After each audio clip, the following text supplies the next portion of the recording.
I love a buttered biscuit.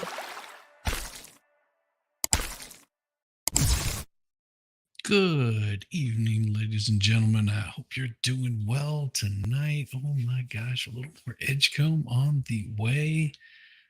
Maybe we'll have some guests come popping in here. You never know. You never know, because it is always crazy. It's always crazy around here. Except with me, I don't seem to be too crazy.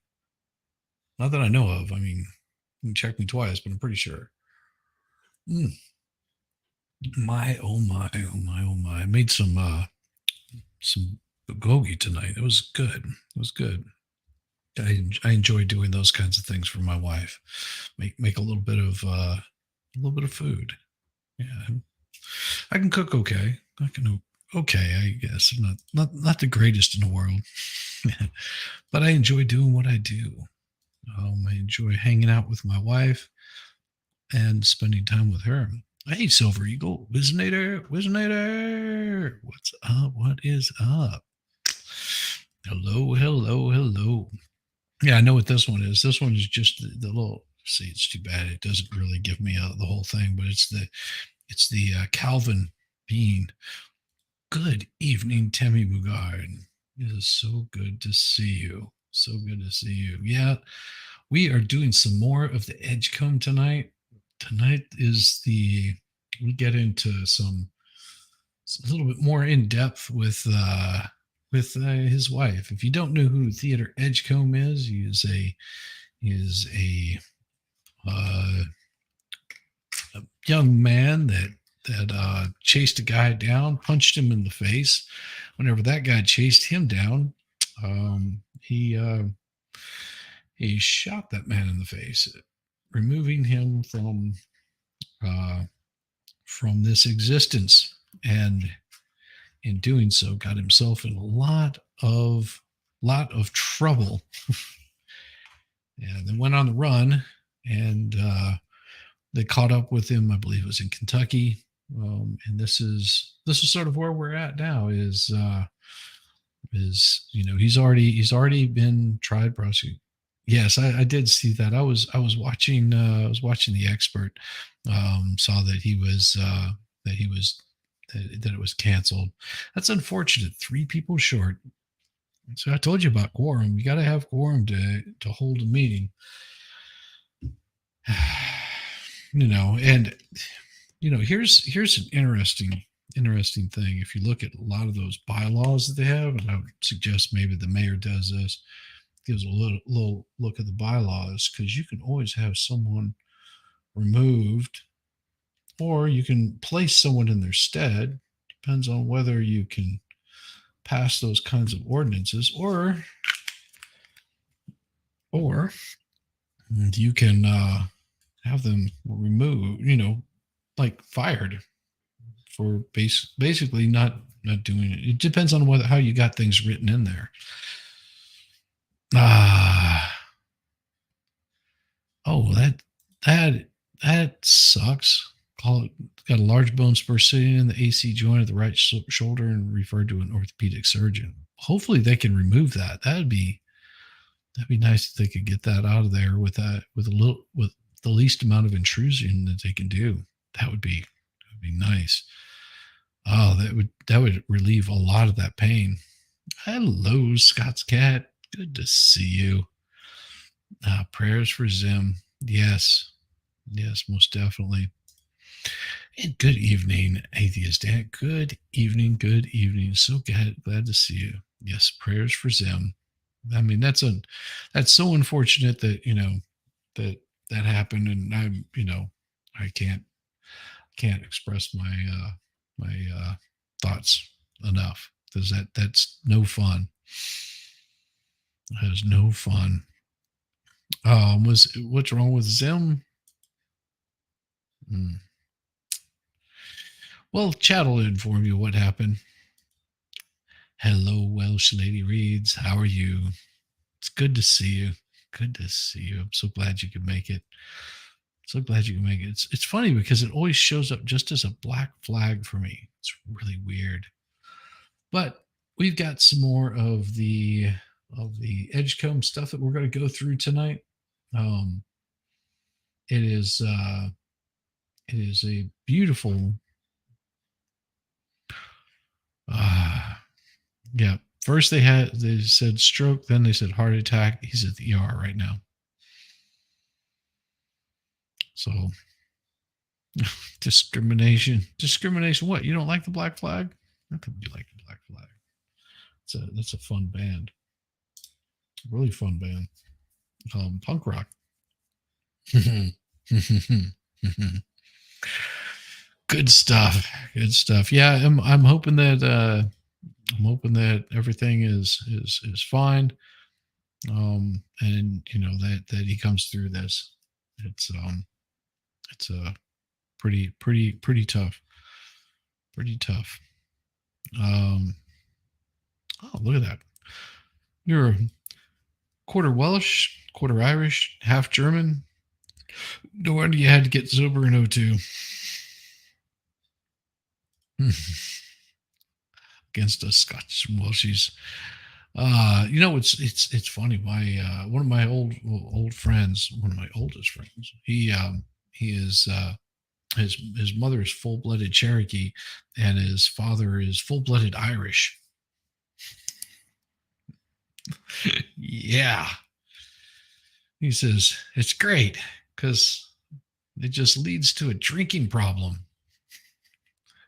And I'm too stubborn to quit. Like, well, there you go. No, he actually did get sober. He realized he had a pretty bad problem. It just his life wasn't moving along really well.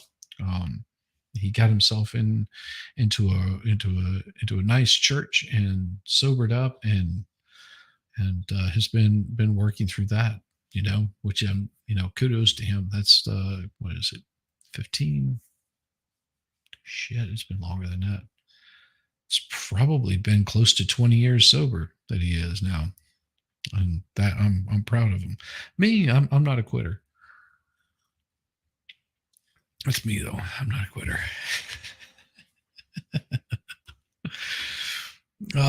Carl showed up tonight as well. So glad to see he's recovering and in good spirits. Yes. That is very good. I'll show us the Irish flag and English flag. YouTube. I'm about to tan your backside. No, it doesn't show up here. I think all of them look like black flags. It just needs like a skull and crossbones. I love it. Oh man. I am feeling really tired today. I think it was just a very long. I was up a little too late last night, hanging out with MG, and then I was up a little bit too early doing my stream. It happens. But good evening, Terry Ham. Good evening. See, I'm spacing out. Let me just get this thing rolling, or else I will just all of a sudden go silent on you guys, and I don't want to do that. So this is Judge Borowski, and he's gonna address the court. Those testimonies going on, nobody, and I don't want any disruptions in the gallery. Anything that borders on a disruption, you'll be removed. That applies to all sides. That's why Borowski's so badass. This is not on record. We'll talk about this later. All right, the jury. I'm bringing the jury in. Everybody's to remain seated and silent. Yeah, he's had enough. The jury's coming in. Shenanigans. Everybody can remain seated and silent, please. All right, the jury's back. Ma'am, if you could stand and raise your right hand, please. Do you solemnly swear the testimony given in this matter will be the truth, the whole truth, and nothing but the truth? I love you,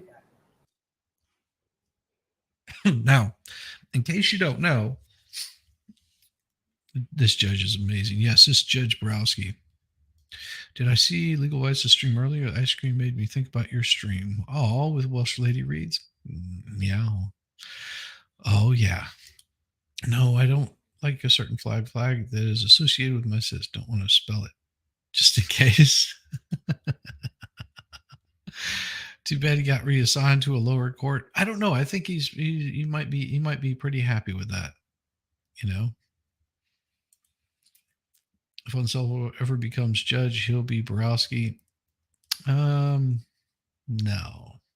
I don't think so. No, I think he would probably pontificate too much on something. I would hope that he could contain himself. I don't think Uncivil. He's just absolutely brilliant. I picture him as a judge and being pretty. Yeah, I could see that. Borowski is. Yeah. It was a political hit job after Darrell Brooks. Yeah. That's sort of what happens. But this is this Edgecomb thing. It's in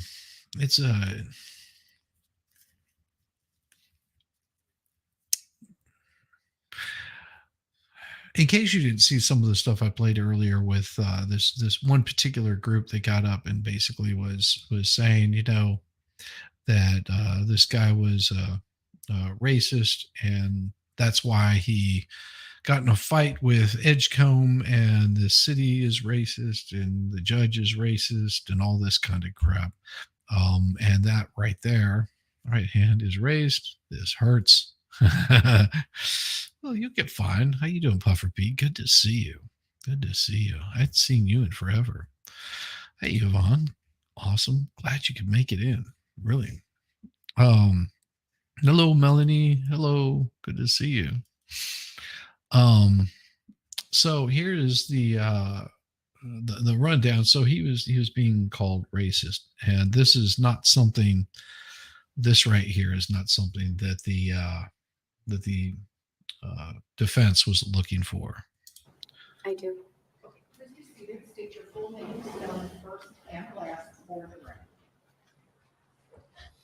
My name's Evangelina Cleereman, spelled Evangelina, Cleereman.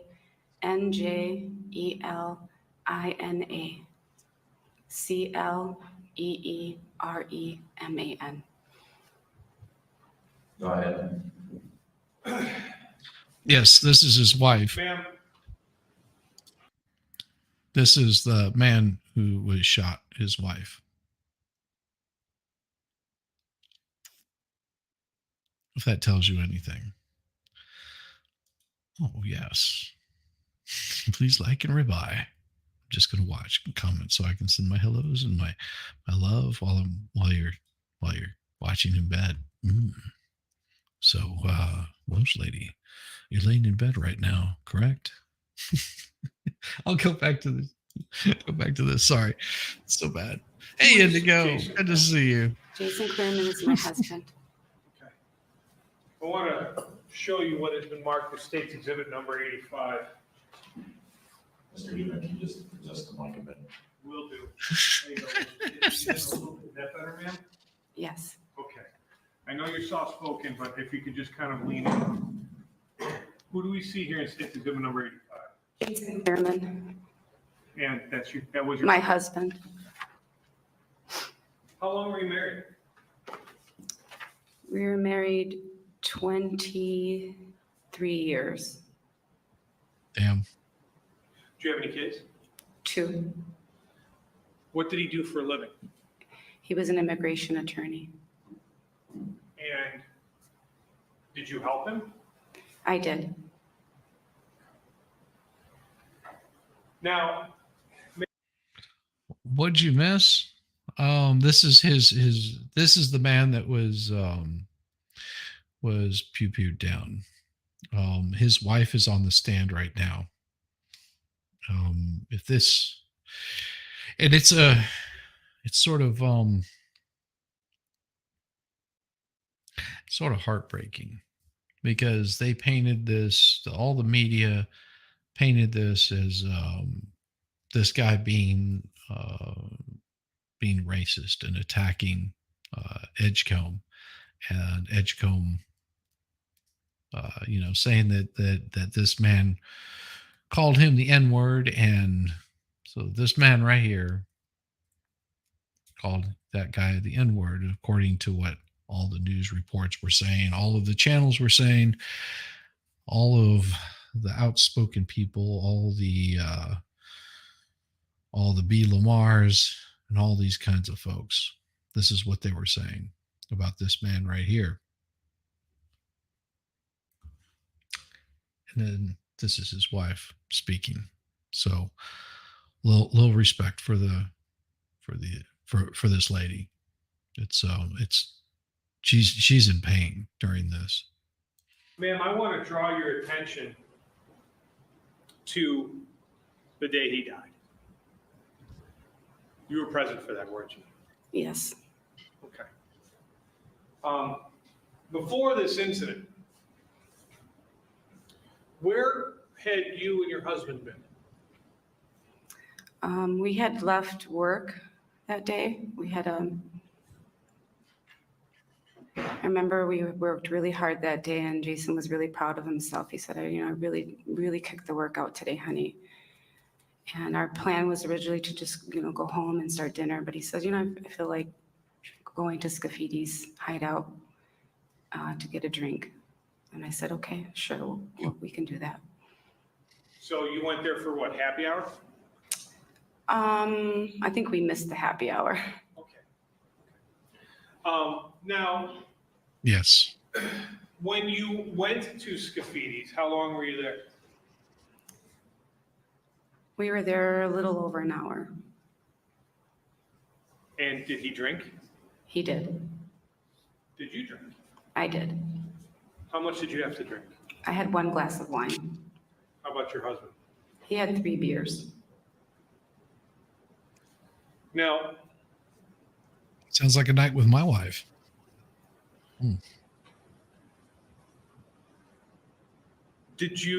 is Scaffidi's in any way, is it related to you or your husband? Yes, it is. Scaffidi's is owned by my husband's brother-in-law, his sister's husband. So this is a place you guys go? Yes. And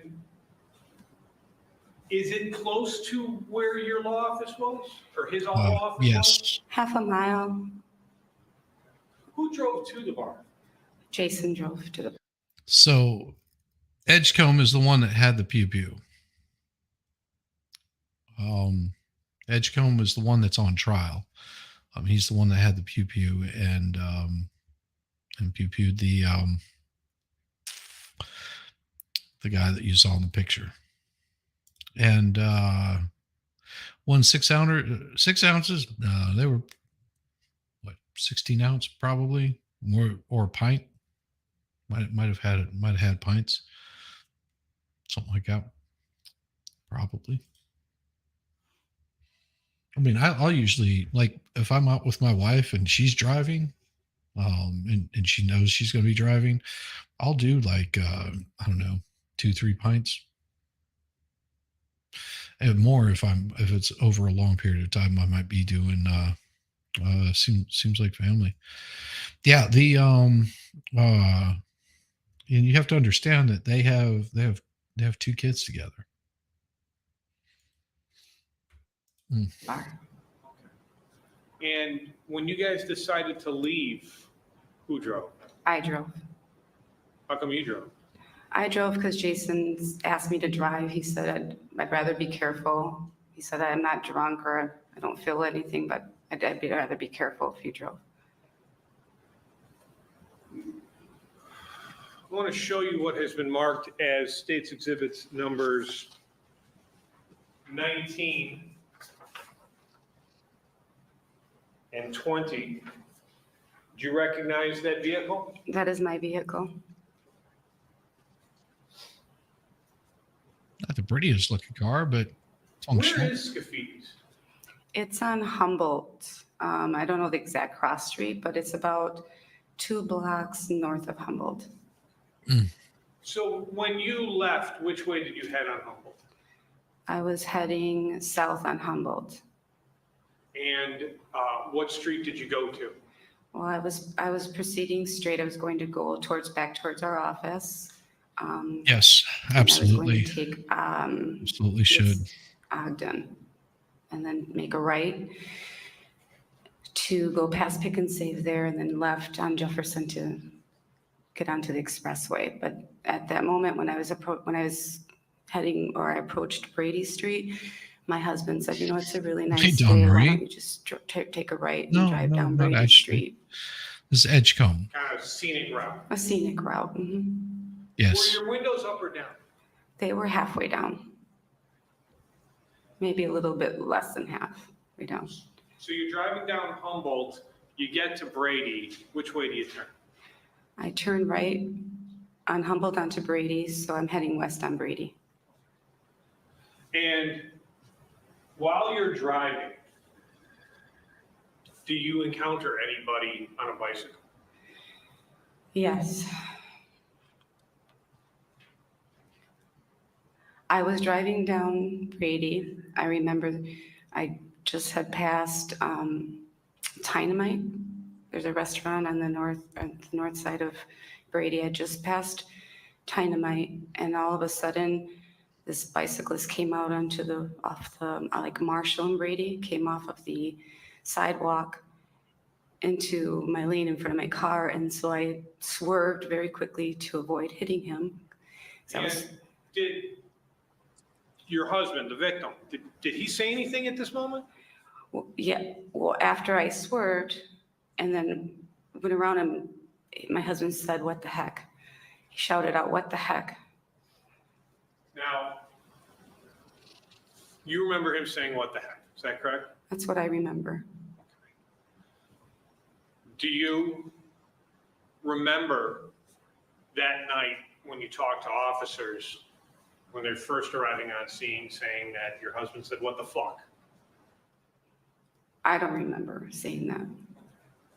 We'll come back to that in a little bit. So you're driving, just want to make sure, you're driving westbound on Brady, and this bicyclist comes kind of like what, from the sidewalk area into your lane? From the sidewalk area into my lane, riding. Welcome, Mo Raiders. Good to see you. Good to see you. Mo Raid. Mo. Yes. All the fabulous Mo Raiders. Welcome, welcome, welcome. Thank you for coming in. Kick back, relax. We're watching a little bit of Edgecomb. And this is this here, and I'll get everybody caught up here shortly. It won't take me very long. Oh, good to see you. Good to see you, Capper. Good to see you. How you doing? Oh, I don't get people. I think the internet has distanced people from reality way too much. There isn't a genuine empathy for just humans. I don't know. I think there is. I think there really is. Hey, Mo Raiders. Late. I thought we were watching the beginning of the end of Ashley. Beginning of the end of Ashley. No, this is Edgecomb. Beginning of the end of Ashley. No. That's it's okay, Don Marie. No, we are going to be watching the beginning of the end of Ashley. Most likely on Thursday. And it's going to be a pretty good one. And of course, if Mo gets in here and she says, "Well, let's watch the beginning of the end of Ashley," then we'll do it. But I'm gonna let Mo decide whenever she gets here. Mo Raiders, good to see you. Good evening, fun sir. Yes, Bad Duck. How are you? Good to see you, brother. Good to see you. Or sister. Could be a sister. Bad Duck could be a brother or a sister. I don't know. I stopped trying to assume. Unless you have a gendered specific name, it's pretty hard to determine whether you're male or female. You are good. Thank you. Excellent. We like hearing that. We like hearing everybody doing really well. We like hearing everybody do well. I'm a duck. I think you said Drake, but I think I understood what you were trying to say. Way you slip. I won't fall. Maybe I will. That's okay, 'cause we all fall. Wee woo! Wee woo! Wee woo! Woo!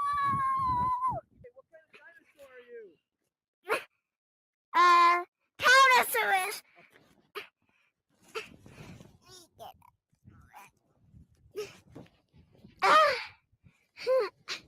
I'm a Stegosaurus.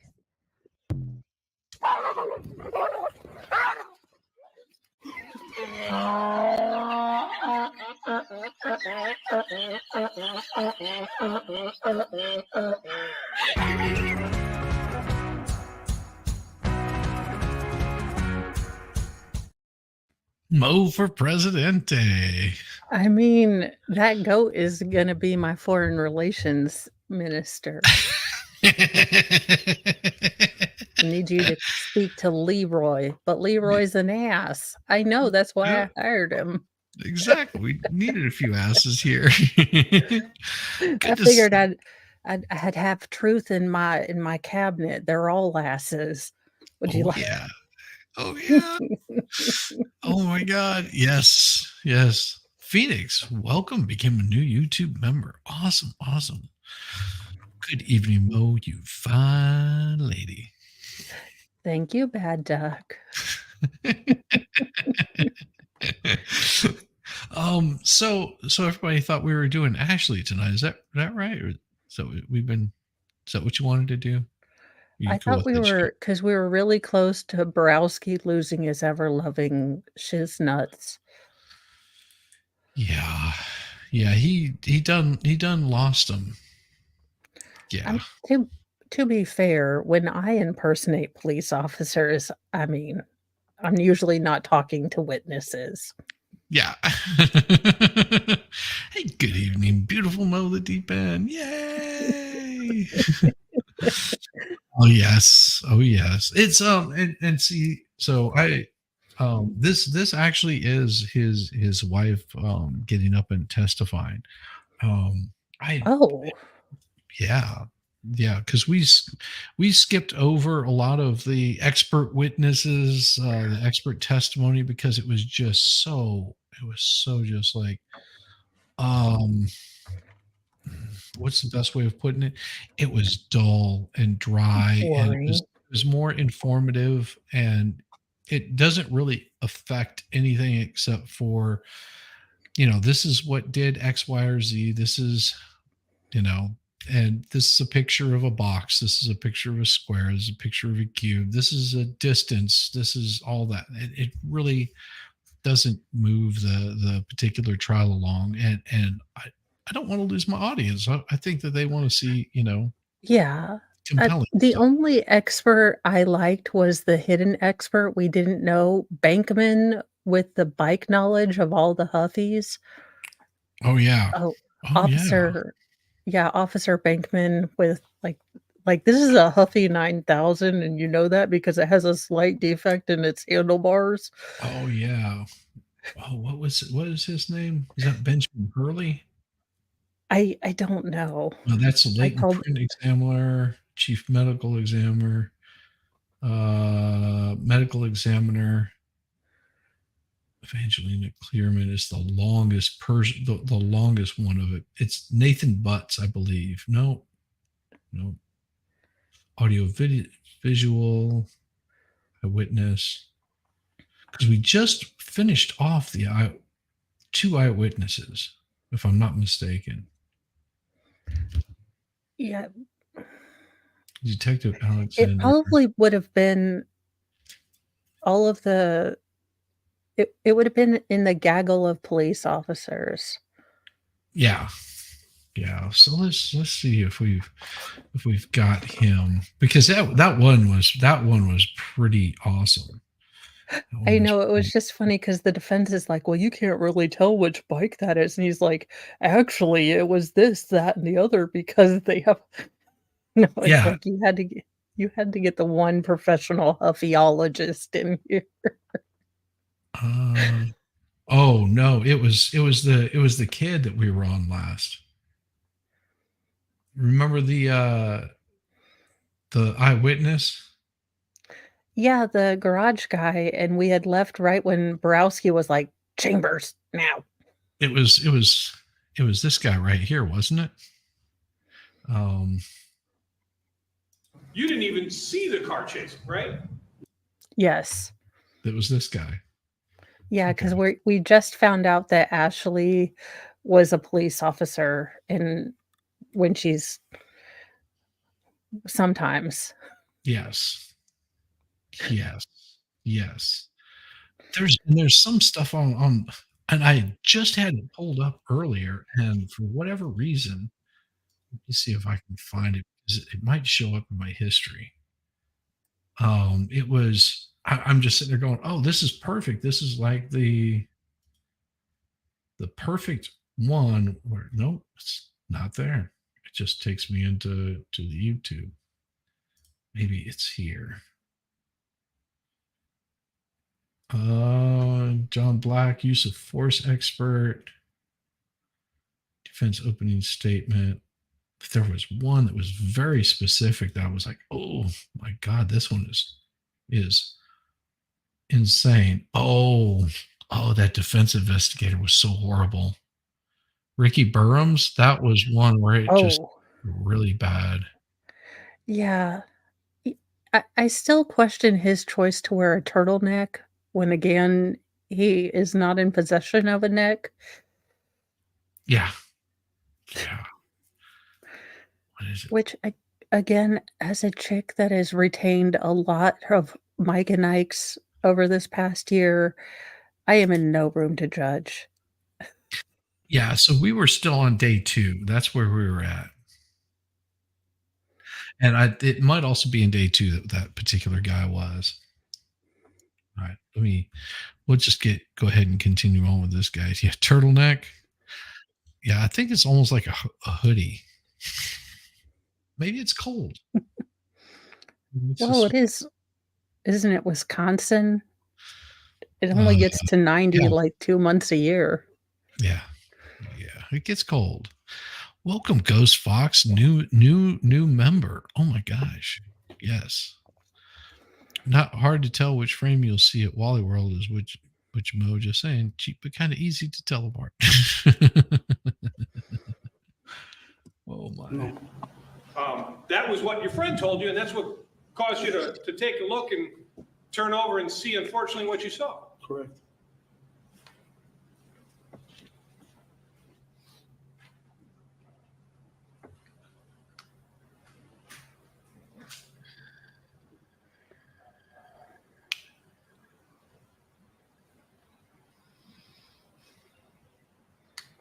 Nothing else, thank you. Oh, nice. Any additional cross? Oh, no. Oh, yeah. Go sit Oh, yeah. down. No, he's going to come up there and make an ass of himself. You just indicated that you don't recall the defense ever reaching out to try to talk to you about your testimony, correct? Okay. Yes. Yes. Okay. Yeah, here it You is. work at a car shop, don't you? Yes. All right. Do you recall Ashley Sheldon reaching out to you? Ashley, would you please stand up? She didn't reach out to me. She just came up to my place of work, She came up to your place of work. and she said she was in Milwaukee Police Department. She said she was the She said she was with the police. Okay. The judge didn't even, or not the prosecution didn't even ask. The judge was like, Sidebar. Look at his face. he's like, Jesus, just like- Marion shows. Just like, you went there, didn't you? Like, I can't save you, man, from yourself. Well, and the thing is that you're going to find out when they come back is he didn't realize this, but he'd found out about this and couldn't correlate the facts together until now. And if you are having your paralegal do unlegal stuff, maybe don't step in it. Oh, you missed it?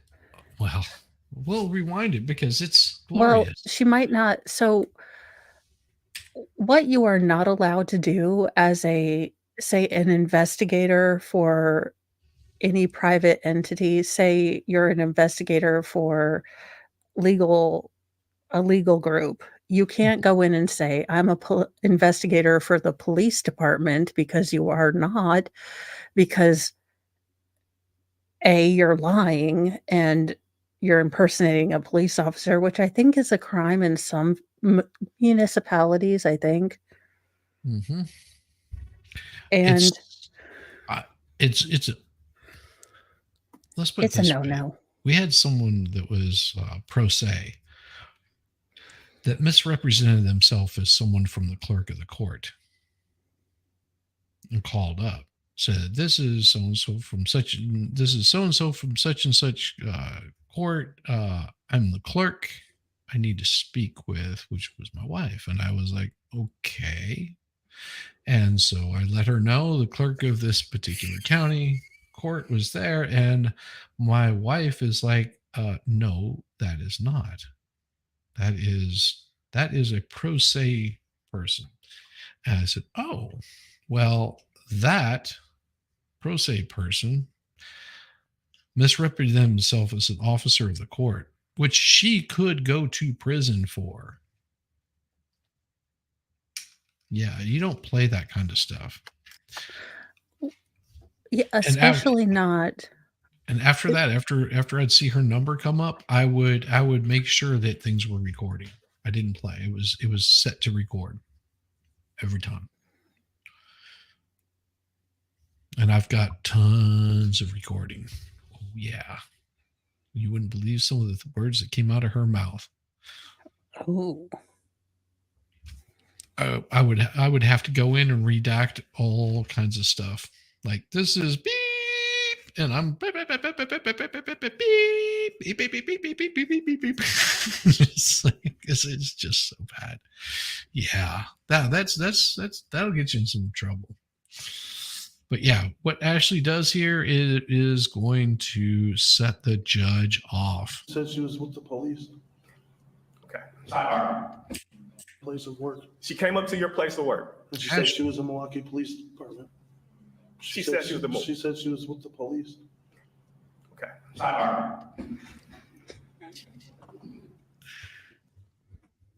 It's like, He is like, you absolute giant dipshit. What and she's like, do you want me to come along? Should I come along? Not if you. Well, the cop's like, I'm gonna go in there. They come out. Oh boy. You know what's odd though is that the prosecutor looks more downtrodden than the defense does. Well, because this is wasting time. And he wants to get back to his damn Diet Coke. Well, true that, true that. As an addict, I can tell you of Diet Coke and chocolate, but we're saving that. Well, this defense guy that came out there, he didn't give two damns because he could care less. But Well, this he guy doesn't right even- here, oh, he came back out and he just looks like I just got destroyed. Because I think that Ashley is his paralegal. I mean, it's part of the defense team, but Ashley is his paralegal. I think And- so.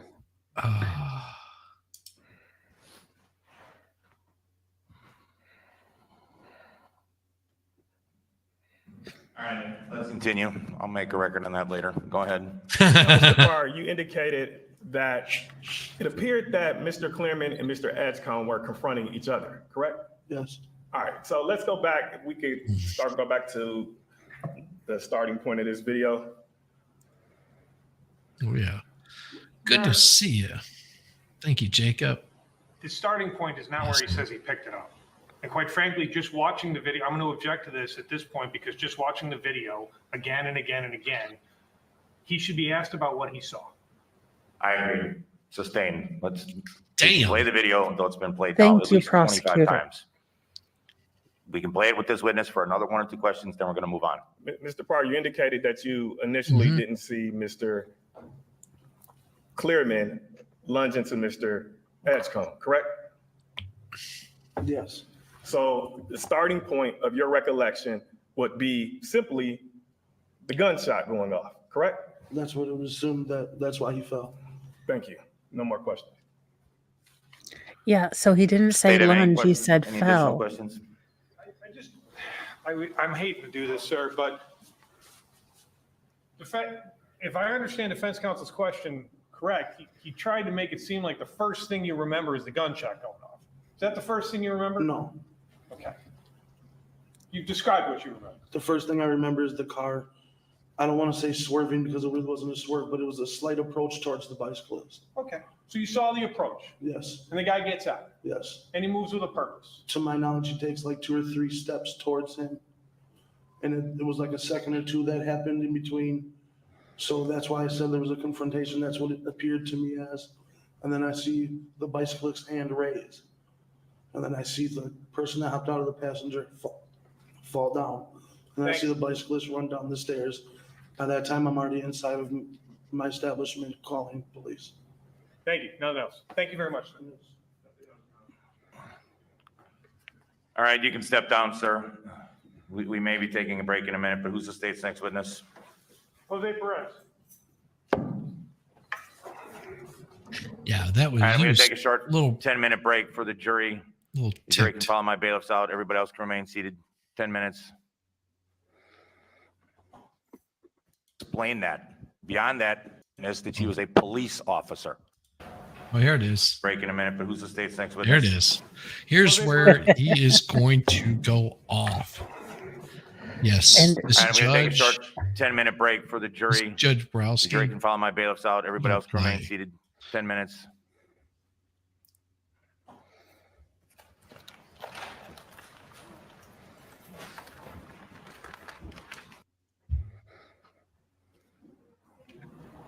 This is what Borowski looked like at the beginning of the day. Look how much this trial has aged him.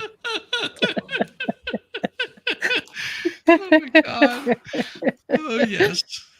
There we All right, go. we're going to take a break. I want to discuss that sidebar.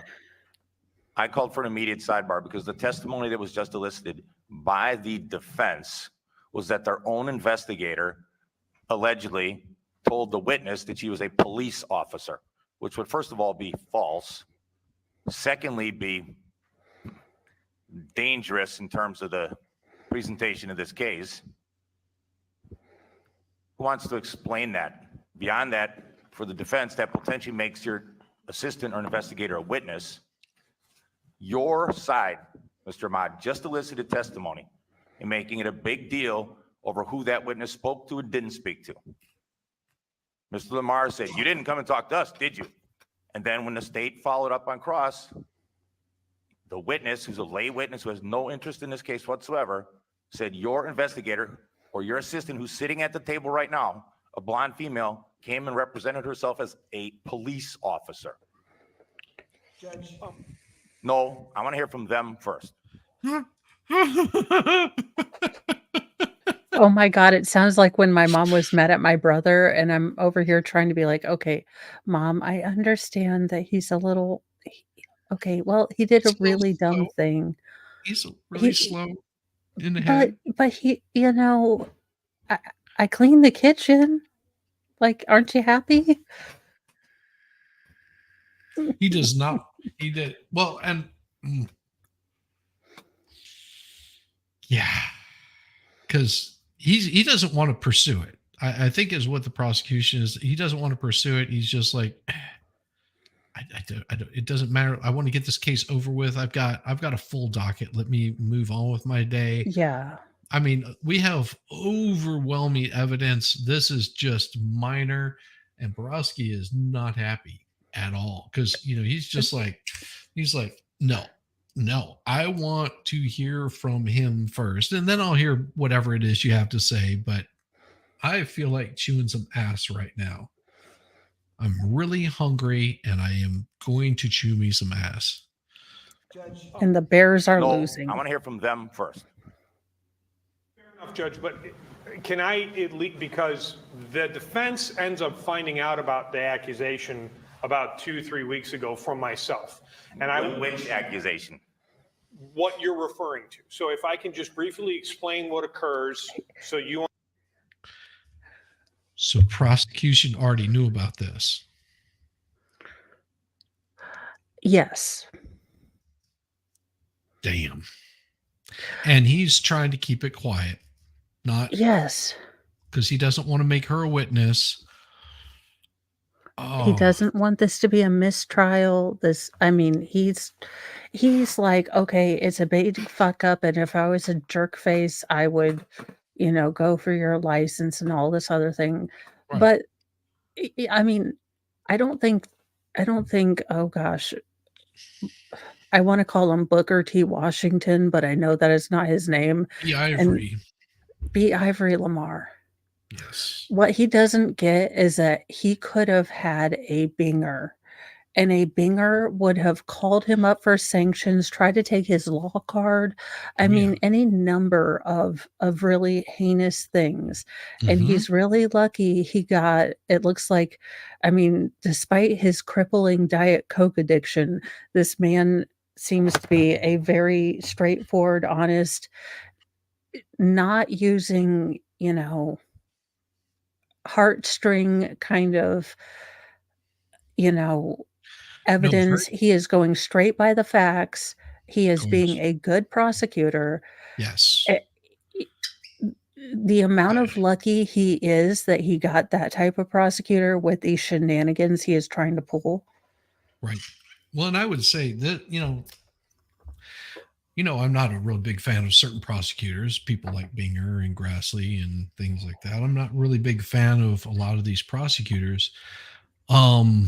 I am a very big fan of this prosecutor, and the way that he behaved throughout this entire trial was just, beyond, above and beyond.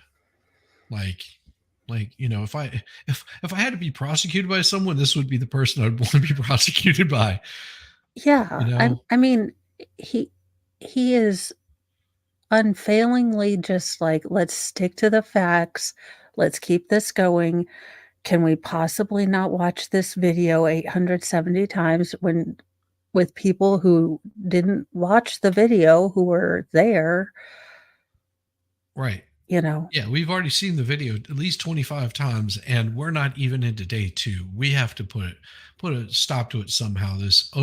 Because that's all that Lamar is doing, is just doing this to get everybody to start seeing things that he wants them to see, instead of like, this is what happened, this is how it goes. I mean, he's doing a good job at defending his client because he knows he doesn't have anything else, but at least, maybe he can get somebody on the jury to sort of say, hey, well, what I sort of saw here was not what they're describing.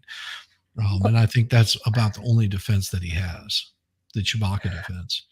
Well, I mean, he did get them down, because I think had he not thrown that in there, had he not had them watch the video 70 gajillion times, I think it would have been murder too. I don't think it would have been reckless homicide, or what they eventually went with, which was the slightly lesser. It was still big. It was still quite. Well, yes, and he still had several DV cases and other cases outstanding too. So, well, and the fact that he committed it with a firearm wasn't a good thing either. Well, I mean, when you are a felon, you're not generally supposed to have those, but right. Well, and that's what made he has a good responsibility for that, Shizzy. Right. That's where it makes it an aggravated, deletion, which is never good. But yeah, oof. This part is so just vicious. I love it. To understand. So here's what happens when we reach out to Mr. Parr. This is going to be in preparation for the first trial date. We met with all the citizen witnesses that we plan on calling. And we meet with him, and I asked him, I said, hey, has anyone reached out to you to talk to you about this case? Because No. just, wondering if that had happened. Sometimes the press does it, sometimes defense attorneys do it. I just wonder if anybody had done that. He says, no, a detective talked to me. And I asked him, I said, what kind of detective? He goes, a Milwaukee police detective. A woman came over, and he was of the impression, because he said that he thought she was wearing some sort of vest, and that this woman called him on the phone and said, you can come on down to, and what he was left with the impression was the station, or she'll come meet him. And he said, well, then come meet me. And if you come meet me, he's like, why would I go talk to the police if they're willing to come to me? He then says that a female who he couldn't remember the information of, we were trying to ask him to find the phone number of, then comes and talks to him. He goes, I told him the exact same thing I told everybody else. Same thing I'm, telling you guys. And she says, thank you, and walks away.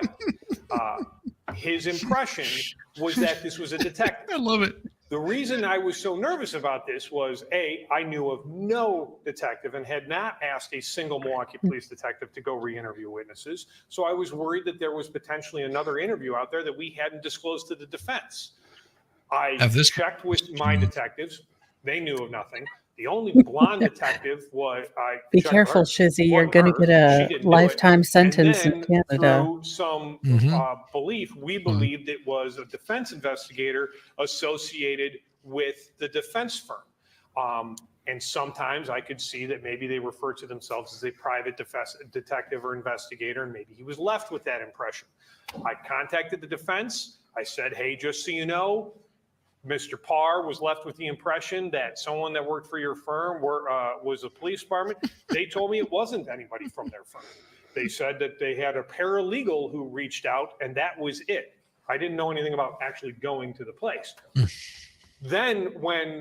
So my impression was that they were just trying to reach him, and I didn't think anything of it. The reason I went along with my questioning was defense counsel's question of, well, you met with the state, you didn't meet with the defense, led me to believe that this wasn't someone with their firm. Because when I talked to defense counsel, when I talked to Mr. Ahmad, honestly, at the end, we thought maybe there was some private firm, maybe trying to get some civil lawsuit that might be doing some investigation. He told me it had nothing to do with him. We knew it wasn't the Milwaukee Police Department. And then when defense counsel says, well, you never met with us, that would obviously include someone sitting at their table that they didn't meet with. So I was left in the impression it was someone completely different. I wasn't expecting them to then point out their own paralegal. And then that was unfortunately the answer that we got. So that is the factual basis of how I came aware of it. And I let defense counsel know that whoever talked to him left him with the distinct impression, based on how they introduced themselves, that he was speaking to a Milwaukee police detective. Not good. None of that alleviates my concern, because no one that's not an attorney speaks to the court. Mr. Ahmad, that does not relieve any of my concern. Everything the state just said heightens my concern. This was discussed. Now this comes in as a surprise. Your paralegal was just potentially made a witness in this case. And as you know, I'm not saying this occurred, but if it did occur, impersonating a police officer is a felony. Okay? This is not a good situation. And I want an explanation right now from the defense. Judge, as I explained in chambers, so Attorney Huebner had contacted me a couple weeks ago. And you notice that B. Ivory is just sitting back, not a bit concerned. Oh, no. Well, I mean, Because if he isn't licensed in this state. He is. He is? Yeah, he's licensed in Wisconsin, Texas, because I think he's based out of Texas, but I think he has license in multiple places. But yeah, he's sitting back because he knows that Borowski will go at him really hard, because Ahmed is really good at, He's been before this judge plenty of times. This B. Ivory has not. No, he is also not good at, he, like me, may have to work on, not being so bold, underlined, and all caps with his face. Yeah. Yeah. Yeah. That's true. That's true. Very, very true. I hadn't thought about that. Oof. Oof. We were discussing some witnesses, and then he brought this up regarding Mr. Parr. At that moment, Ms. Sheldon was in my office, and I had her come in, and we spoke together, all three of us. It was on speakerphone with Attorney Hubner, and I told her no. She did reach out to Mr. Parr. I believe she had a brief conversation with him at work. She gave our own business card. We wanted to meet with them to come into our office. I don't think there was any follow-up, but Ms. Sheldon works with me and Attorney Nolan and Attorney Lynn, who all practice here in Milwaukee. We always identify ourselves as a modern assessment. Then the problem is you asked a specifically misleading question to the witness because you and your co-counsel know, based on what you just said, that your investigator spoke with that witness, and yet Mr. Lamar led the witness into saying, well, you didn't speak to our firm, did you? Oh. What? Yes, What did I do that's wrong? exactly what was said. Oh, that's not what I said. No. Because You need Mr. to- Lamar was trying to imply bias in that witness because he spoke to the state and not your firm. Exactly what Mr. Lamar asked was, well, you didn't come speak to us. Mhm. Counsel, that's a problem. Plan on making Ms. Sheldon a witness. We wanted to move But on. the state may want to call her as a witness now. Attorney Hubner. Mr. Ahmed's going to have no hair by the end of this trial. And there are two firms involved, Attorney Lamar's firm and then our firm. But Mr. Ahmad, as you know, you're a team. That Okay, that's like the head coach telling me he didn't know that the assistant coach was calling a timeout or vice versa. Doesn't work that way. Oh. Taking a break. Oh, Football Recess. references. 10 minutes. The football references. Ooh, just the man is like, that's like the head coach saying the assistant coach called a timeout and didn't know about it. Yeah. Doesn't work that way. You're a team. Work as a team, you sons of bucks. And this is why we like Judge Browski. oh, I know. I want fireside chats with Judge Borowski. Just when Oh, he yeah. retires. Oh my gosh. All right, let's see. We'll bring this one up right here. Next witness is Dr. Kelly. I think this medical examiner. We'll see. I think it was the same medical examiner from Rittenhouse because they were in the same area. Okay. Give me just a second. I'll pull it up. I thought it was a police officer, though. I don't think it was a medical examiner. State calls Dr. Kelly. Fine.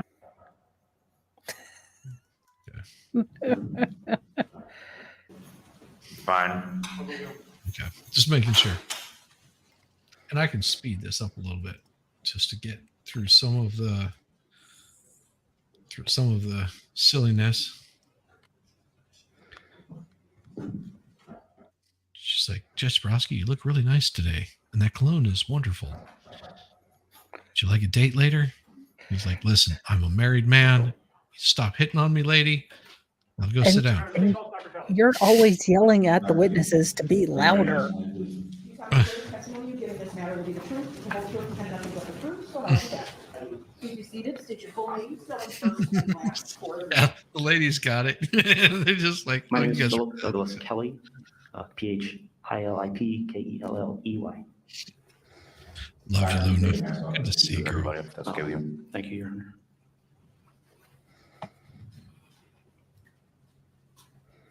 How are you employed? I'm the Deputy Chief Medical Examiner for the Milwaukee County Medical Examiner's Office. How long have you been a medical examiner? To be Don't- a forensic pathologist. Not worried about Could you it. briefly tell me what your training, you said you've been a forensic pathologist, and the question you probably can't answer. Approximately how many autopsies do you think you've done? Don't care. So it's basically, it involves that unbroken chain of events that leads to some. When you say it's a homicide, you're just saying someone died at the hands of another person. That's correct. Okay. So Okay. You So perform autopsies. In fact, you perform a number of autopsies. Left, we're talking about the person's left, right, person's right. I'm skipping forward. Also had 2 lacerations or tears to the skin that were to the right eyebrow. And it's very gruesome what he describes. Yes. Because if you've never seen a head wound by a like that goes into the eye socket, we won't discuss it. It's not a pretty sight. Yeah. He can be consistent with kind of like a black eye or something along those lines. the frame of glasses from people who obviously has the scale or the ruler. What do we see? I'm skipping on purpose. Stairs or No, we're pavement. not looking at the Yes, photo. scrape. Ends up being recovered on the left side of the up. Is that correct? Okay, so The bullet that comes out of the end of the gun. But beyond that, I can only tell you that gunpowder stippling is. So basically just asking distance of it, and medical examiner saying it's a certain distance from X, Y, or Z. So Appreciate that. And that it was Um, slightly I always feel like it gives downward, which could have meant that he was either falling at the time, leaning forward like he was attacking. possibly lunging or tackling, or again, Yeah, that basically inconclusive. All he can say is Yeah. he was leaning forward. That's all he can say. yeah. paying attention and listening to the witnesses and listening to the testimony. I appreciate that. The parties appreciate that. I always feel like I give these warnings too many times, but we'll see it tomorrow. Please be here 8:15, 8:20. We'll try to start as close to 8:30 as possible. You can leave your note. All right. That's yeah. The medical examiner. Sorry, I wasn't gonna gross people out because that's just. This is Dr. Philip Kelly. creation for the state. Morning, Theodore Edgecomb, appearing by Anik Ahmad. Attorney Garrett Lamar. This might be All the right, guy. about with 8:45. The jury's back. Mr. Hubner, who are you planning on calling this morning? Can you give me a? All right, I know. After that.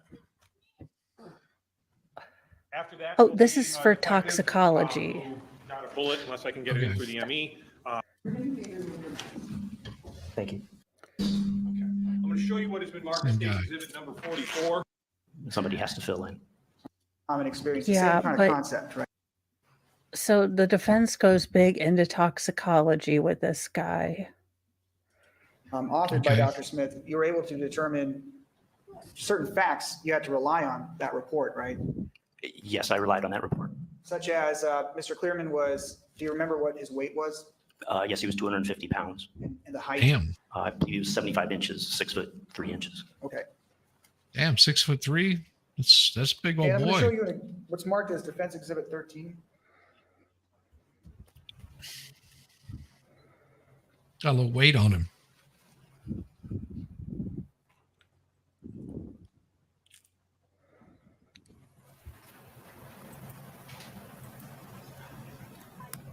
Yeah, Ahmed, do you need me to explain to you rules of evidence there, Ahmed?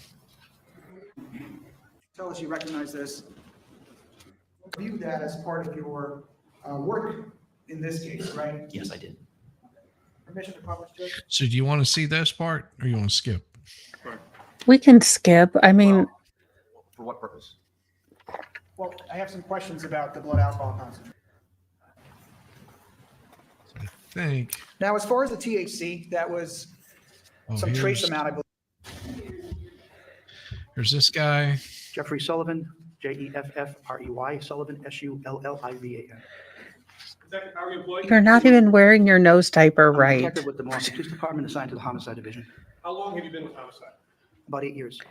I want to draw your attention specifically to the homicide of Jason Cleereman that occurred on September 22nd of 2020. Were you involved in that investigation? Yes, Oh, And did there come a time that you were at the medical examiner's office Thank for you. a reason? thank you for that. yes, the next day, Thank you for And what was the working purpose there. of that? to Yes. monitor the autopsy It's a of lot. the victim, And what is the purpose of having a detective monitoring the autopsy? to make note of any visible injuries on the deceased, to recover any evidence from the deceased given to us by the doctor. And would that Fingernail include scrapings. any projectiles or bullets or anything that may have been recovered from inside the victim's body? Yes. In this case, regarding Mr. Cleereman's autopsy, were you present? Yes, you can take 5. 2 feet, right? Okay, you also learned as part of the investigation that the estimate was anywhere from 2 to 3 inches to 2 feet, correct? Your words are 2 to 3 inches. I think it's several inches to 2 feet, yes. Several Okay, inches several to 2 inches feet. to up to 2 feet, right? Yes. Okay. And you had written Ahmad? a report about that, and Ahmad, here's a really novel idea, and I guarantee you it's going to make you feel so much better. Shave all of it off. Just take it all You off. know, I'm kind of digging the Friar Tuck look. It's Well, even so, I mean, you got nothing that comes all the way up to here. So take yeah, this just off right here. Just even if you just get the rim right here, get rid of this. Whatever that is. it doesn't look like he has a divotty head. Go bald. You might That's have to what I'm start saying. working for the prosecution because that seems to be the general motif over there too. Yeah, I mean, gentlemen, there is nothing. My uncle, okay, so whenever he was, I don't remember how old, but just old enough that, he's been balding since he's in his 20s. And so he had this comb over. And the comb over just sort of hung there. And then the wind would blow and it would just be like this big hair thing that would fly off. Finally, his daughter, my cousin, said, Dad, I am going to cut your hair and I'm going to make it look so nice. You need to embrace this and you will be surprised. You will be surprised. So she gave him a haircut. She does hair for a living. That's what she does. Oh, cool. Well, at the time that's what she was doing. She does more than that, but that's what she was doing at the time. She cut his hair and he instantly looked about 20 years younger than he was. Either that or get a hairpiece. They come very nice now. I mean, they're going to cost you a lot, but sir, it's one or the other. Either. But once he embraced it, you could see that there was more self-confidence about him and everything. It's the strangest thing, but he was just like, oh, actually that doesn't look half bad. Cause he was just like, he was not wanting to do it. And she was like, Dad, I am telling you right now, once I do this, you're going to be and now he goes and gets his haircut all the time. He's just like, whatever. It's like the vanity part of that's gone. And he feels, you can tell that he's much more confident. He goes, well, now I got to wear a hat more often because it'll burn up there. But what, I still wore a hat anyway. So what's the difference? Now I don't have this mess of hair to deal with. Yvonne Fox is right. Ahmad started with a full head of hair. Then he started working with B. Ivory Lamar and it all fell out. Yeah, that would do it. That would do it. No, my family has, that is something on my grandfather bald. Now, mine's receding, but I'm also in my 50s. Up until like the past, 10 years, everybody was like, oh my God, your hair is so thick. It's like, you're never going to go bald. Probably not. It'll probably just recede like it is, but I don't see the going bald. But geez, yeah, this working with Lamar would make me want to shave my head bald. Okay. Probably, wear a Buddhist monk outfit and try the high grain alcohol. This is state sex witness. Now, the state will call Ms. Cleereman. Can we potentially just take a small break while we get our next witness out? Yes, you can take 5 or 10 minutes. I'll have my bailiffs lead the jury out. Everyone else is to remain. Yeah, this is where they're bringing in Cleereman. I don't think there was anything that was said, and that's where we were at. All right, 10-minute recess off the record. Okay, let's do that one. So yeah, that was, like I said, a lot of the expert witnesses just like,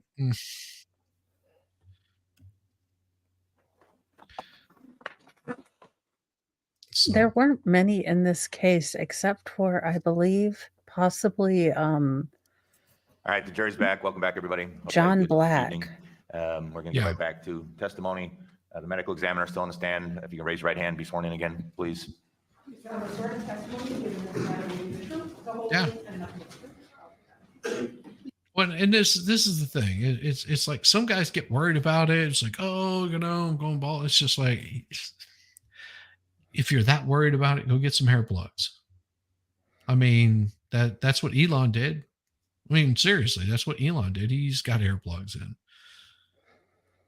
That's what Joe Biden did, for Christ's sakes. He went and got hair plugs. Yeah, you can't tell. I mean, he went from being bald in the 70s to having a full head of gray hair. Yeah. He got hair plugs. And the thing is it's not about how much hair or lack of hair that you have. It's about your confidence in it. I had a really good friend of mine that was slightly overweight, and he was just like, I don't care. I'm happy with my body. I get plenty of exercise. I'm healthy as I can be, considering that I'm diabetic. I only have like a half a lung, that I've only have one kidney, that part of my liver's been removed and part of my intestine has been removed. Other than that, I'm pretty damn healthy. And, he was like, screw you guys. It's like, if you don't like a little bit of weight on it, it doesn't bother me. That's your problem, not mine. He goes, because my time is limited anyway, and I'm just going to enjoy it while I can. And he did. Yeah. Hey, Indigo, you sound like me with my husband. Exactly. Yeah, you're 34. I'm the only one they're looking at. Damn right, girl. That's right. Comb over though, Shizzy. That's when you know it has to be cut. Yeah. See, I won't do the comb over. And you'll see me probably this weekend. My hair will be cut short again. It's like starting to get too long. I thought about growing it back out. I'm like, at my age, I just look like some dirty old hippie. Or you could look like Valhalla's grandfather. It'd be an epic Halloween thing. That would be an epic Halloween thing. But see, I would have to go off camera. Long commitment. I would have to go off camera for that whole time. Oh, true. And I think Nick Starro already has it. True. Yeah. Nick Starro looks like. Did you see this? First and last for the record and figures of your mouth. Thank you. My name is Philip Douglas Kelly, PHILIPKELLEY. Hey, if they want to. Doctor, where we had left off was, The way I look at it, if women want to get their boobs and butts done, more power to them. If that makes them feel better, if men want to get their hair done, more power to them. It bothers me not. Whatever makes you happy on that. I know that my sister-in-law, it'd be my wife's sister-in-law, so I guess it'd still be considered my sister-in-law. She's had a boob job done. And that's, it's like, okay. Like that's her thing, whatever. And initially, my wife, whenever we were talking about it, I was like, oh, really? Boob job? Okay. And then it's like whenever you talk to her, you're like, oh, she has like this annoying voice. You're like, oh my God, she has this annoying voice.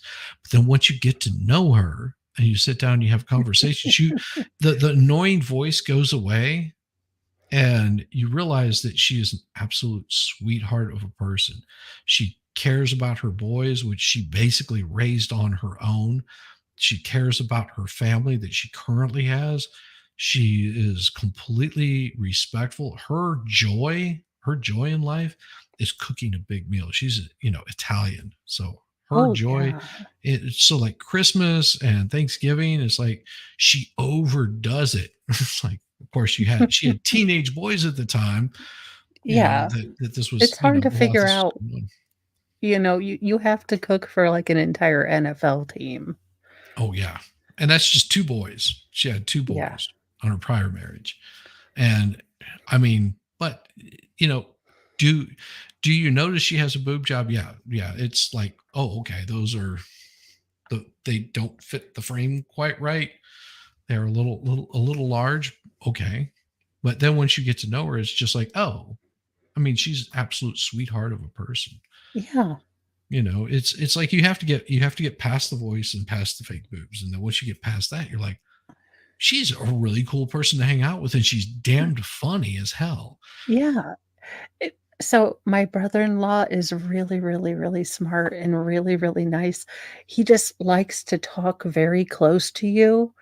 So I have actually moved, like, all the way across a couch before, and and and I'm like, "Okay." So I'm like, "Mr. Mo," I'm like, "Would it be too upsetting to bring a cattle prod asking for a friend?"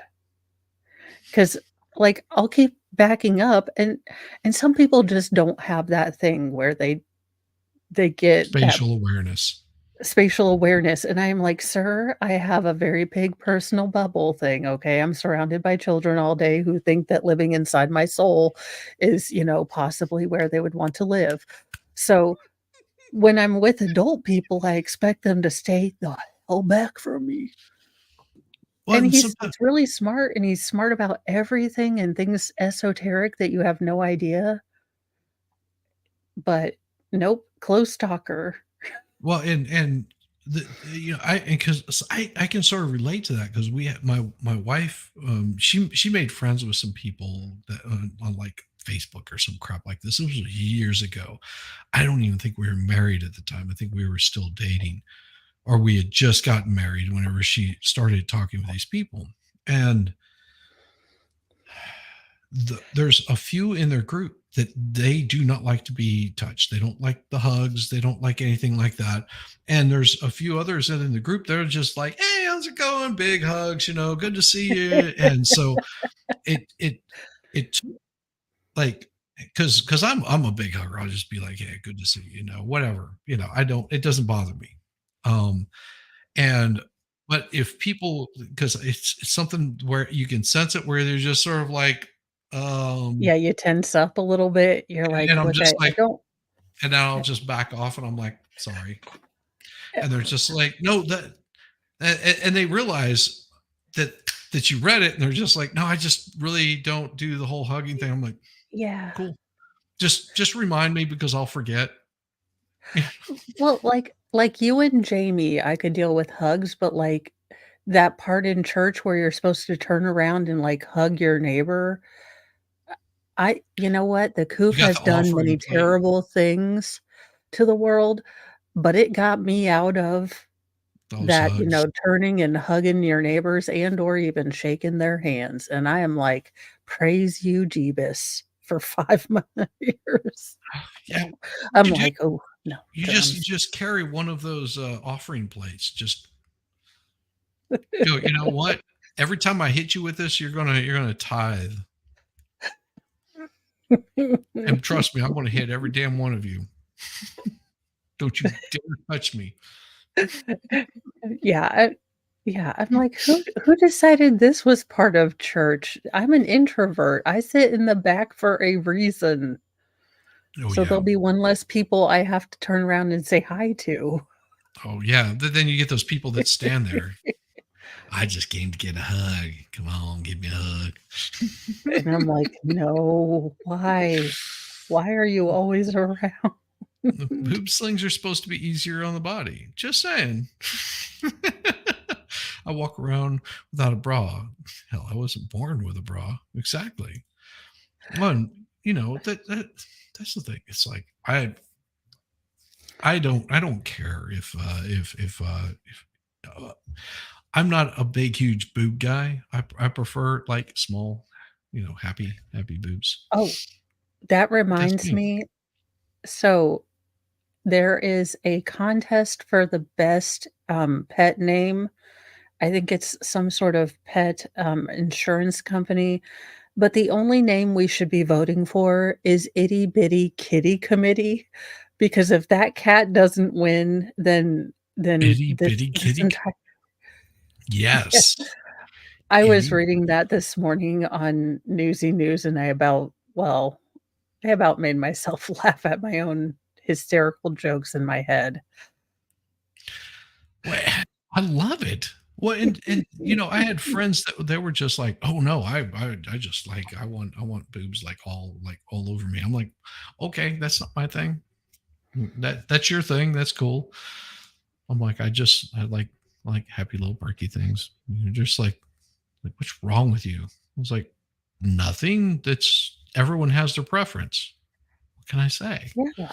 You know, it's like butts or feet or whatever part of the human anatomy. It's like someone wouldn't want, you know, the you know the huge mungus thing that, you know, drags the ground or something like that. And others are just like, no, if his tongue works fine, I'm cool with that. But you know, see, now I'm embarrassing Mo. And I then meant some like people are like, but the forearms are really sexy. I was yeah, gonna go forearms, yeah, and you went tongue. yeah, forearms, whatever, biceps, you know, is you know, like my wife, she was like, you know, I really like your arms. I'm like, okay, they're there. She was like, no, I really like them. I was like, okay. So, no, I really like them. Okay.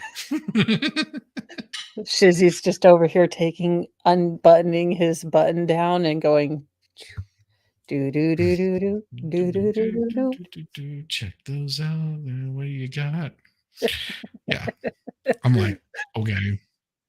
And for each woman is completely different. Just same way with each Oh man, yeah. it's completely different. I mean, some say, well, I like my skin a little darker, I like a little lighter, I like redheads, I like blondes, I like brunettes. It's like, you know, everybody's got their little bit of That's thing that it. just sort of goes, oh wow. I mean, this prosecutor, skinny, nerdy, bald. I mean, I am there. Yeah. Addicted to diet pop.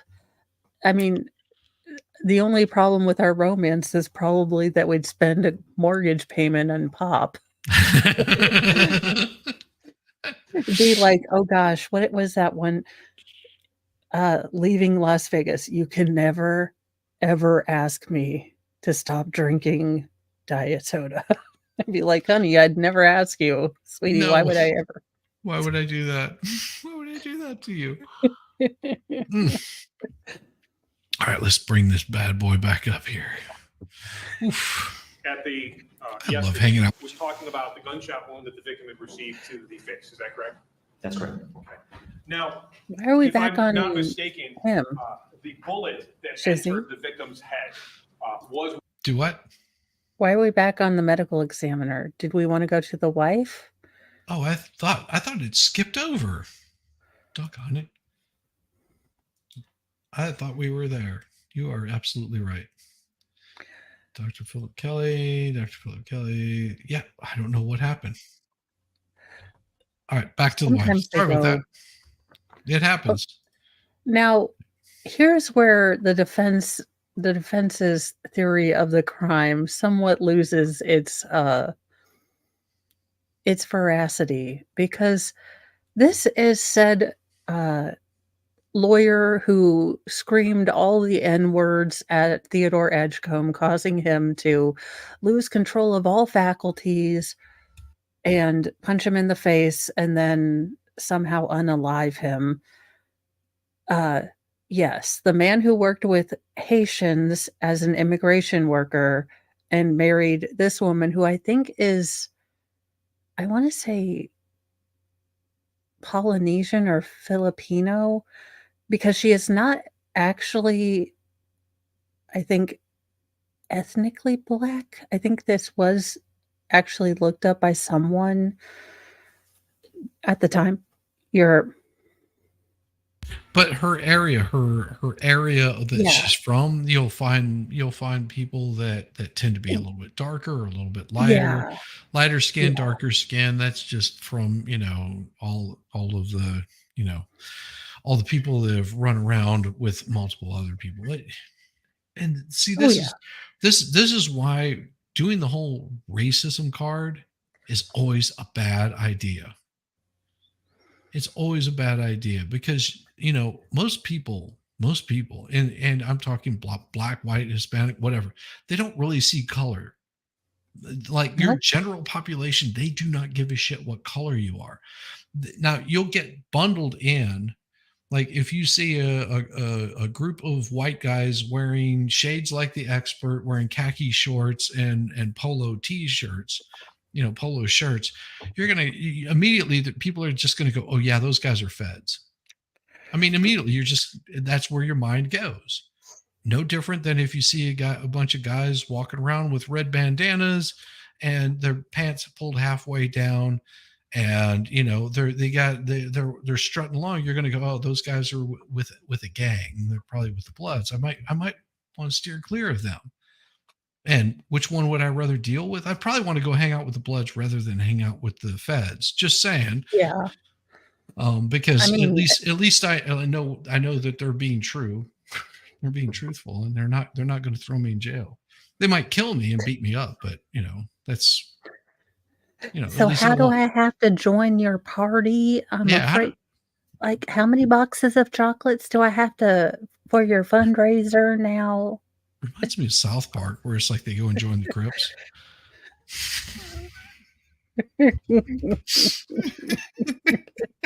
You remember that one?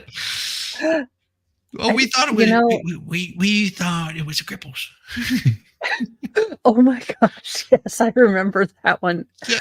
It took me a while, but Yes. no. I made Mr. Mo. Yeah, I made Mr. Mo watch Team America because he never had. It only took us 8 hours because I was like, the kids can absolutely positively never see this. Oh no. Because it's a puppet thing, and I was like, so we would have it on, and then I swear to goodness, they're all gone, and when did they all show up? Of course, the naked puppet scene that goes on for hours. Oh, it's like it's nonstop. It's like, oh yeah, baby. Oh my God, it's just so bad.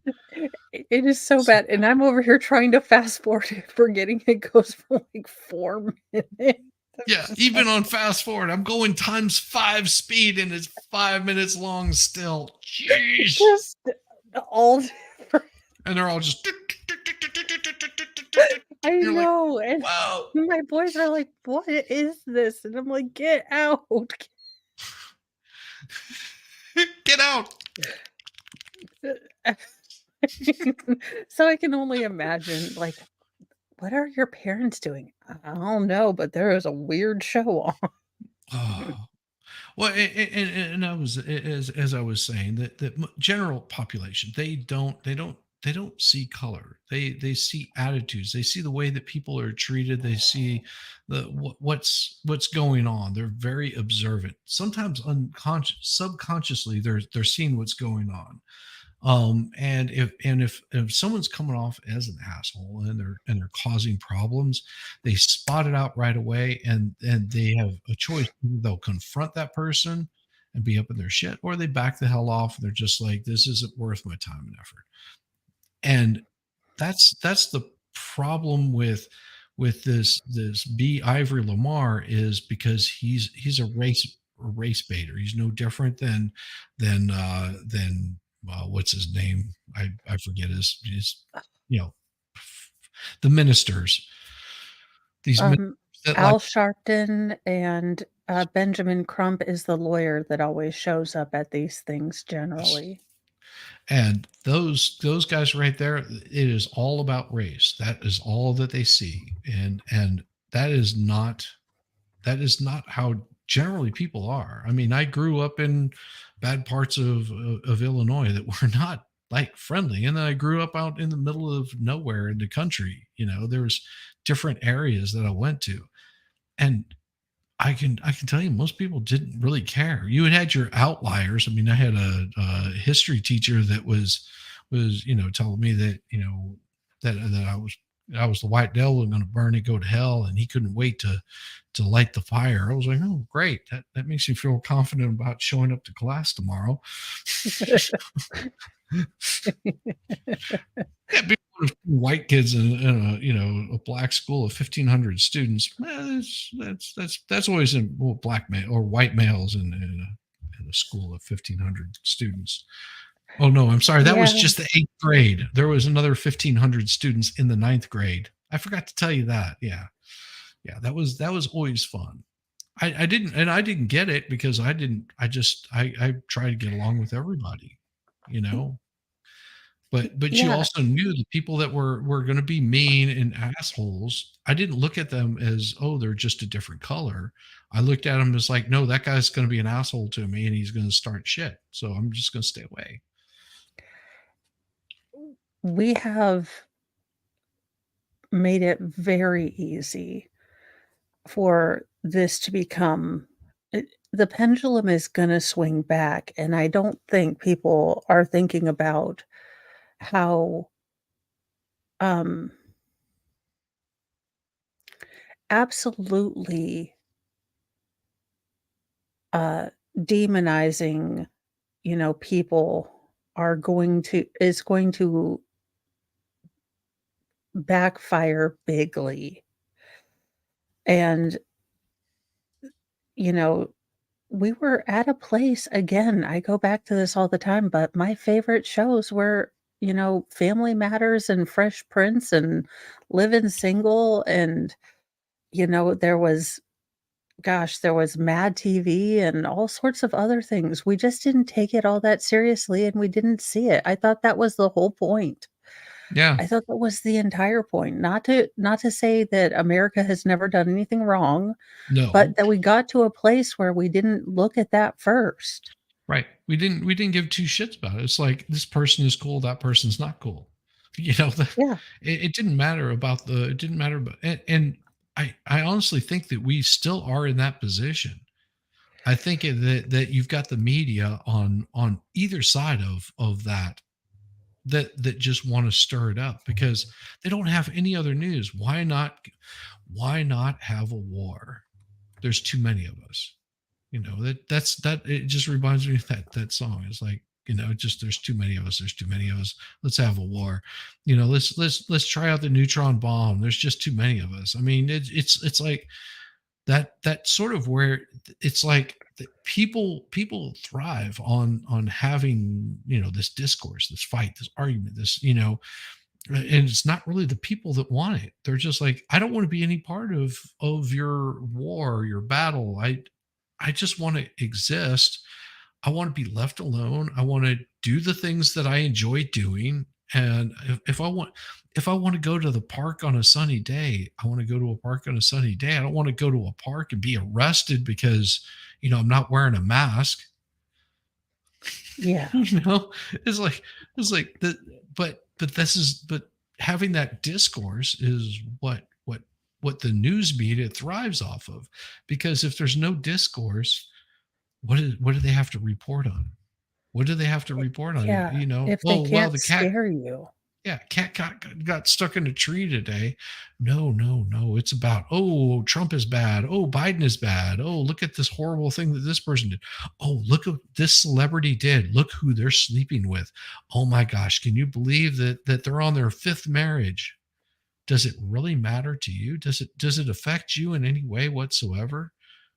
Well, I keep waiting for Nicolas Cage to be free again, or John Travolta. Yeah. I mean, whoever it is.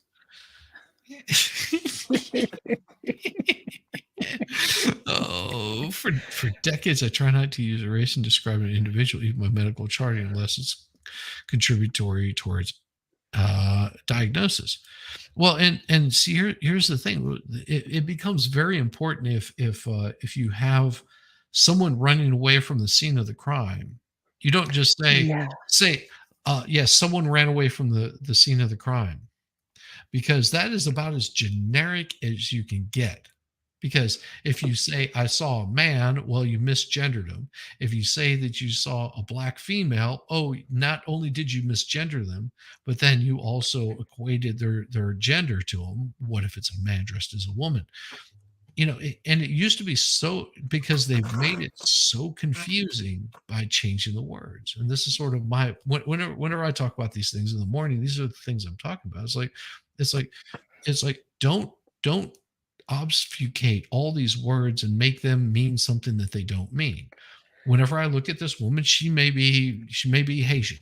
I don't know. All I know is whenever I look at her, I see a black female. I don't see a black male. I don't see a white No. male. I don't see Hispanic male. And somebody else may look at her and say, "Oh no, that looks like my aunt, which was a Hispanic female, and looks totally like her." But if I saw her robbing a store, what would I describe her as? I would say, well, she was this short black female. She had short curly hair, and it sort of had a poof out like that. I Yeah, wouldn't and it sit there wouldn't be and it's not that I'm trying to misgender her or anything like no. that. It's just I'm describing what I see. And I think that whenever people get all upset over these little nitpicky things, oh well, you're misgendering, whatever. It's like, no, I see a dude dressed in a woman's dress. I guarantee you, if I see a dude dressed in a woman's dress, robbing a place, that's the description that you're going to get.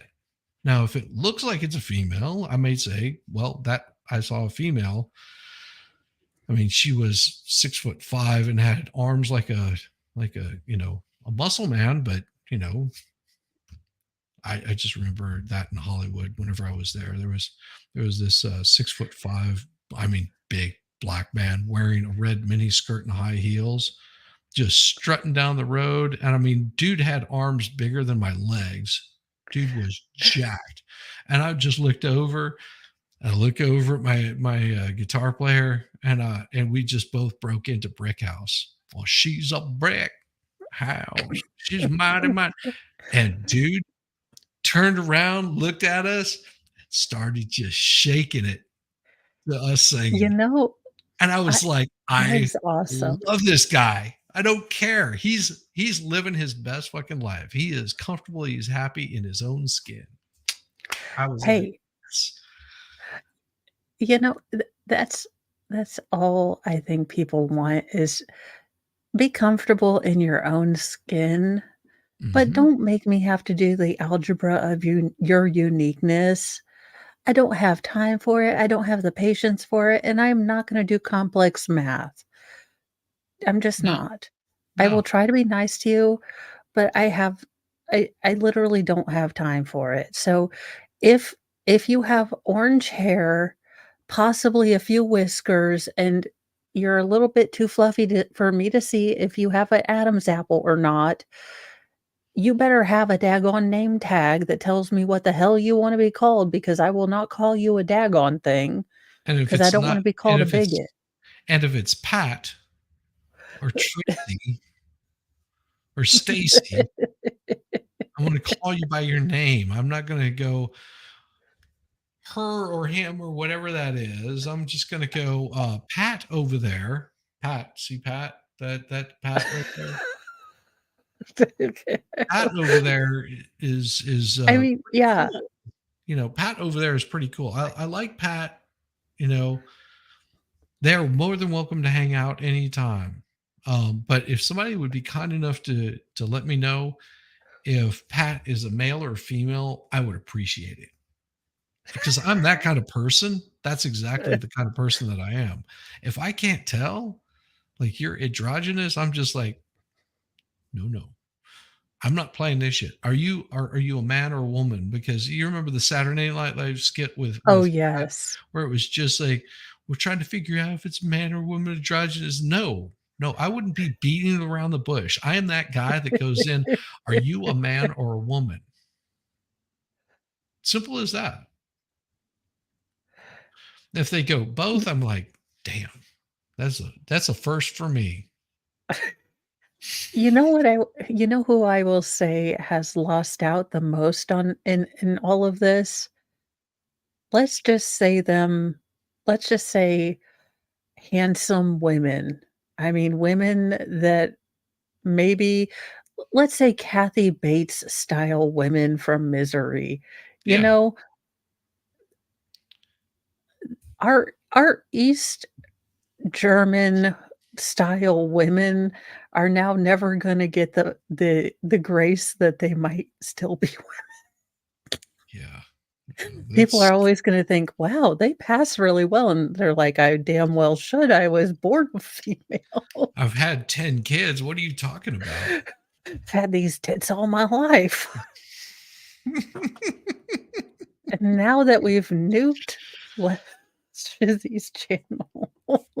I don't think we have. I think we're still good. And if we're not, well, they can go F themselves. I don't know. I think we're still fine. I can think we're look at it really fine. quick. Yeah. I don't I see this is the thing. If people are getting that bent out of shape about it because they want to say, "Oh, you misgendered me," just go off. Go. Just leave. I ain't got time for you. It's like I don't have to interact with you. I don't have to. Just go away. Be something better. My husband said, "What the heck?" He shouted out, "What the heck?" Now, you remember him saying, "What the heck?" Is that correct? That's what I remember. Do you remember that night when you talked to officers, when they're first arriving on scene, saying that your husband said, "What the fuck"? I don't remember saying that.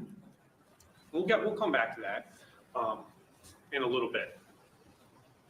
So you're driving, just want to make sure, you're driving westbound on Brady, and this bicyclist comes kind of like what, from the sidewalk area into your lane? From the sidewalk area into my lane, riding on the right side of my vehicle. You had to swerve around him? Yes. Did you hit anything that night? No. Your husband makes a comment. What happens next? So after that happened and my husband shouted out the window, "What the heck?"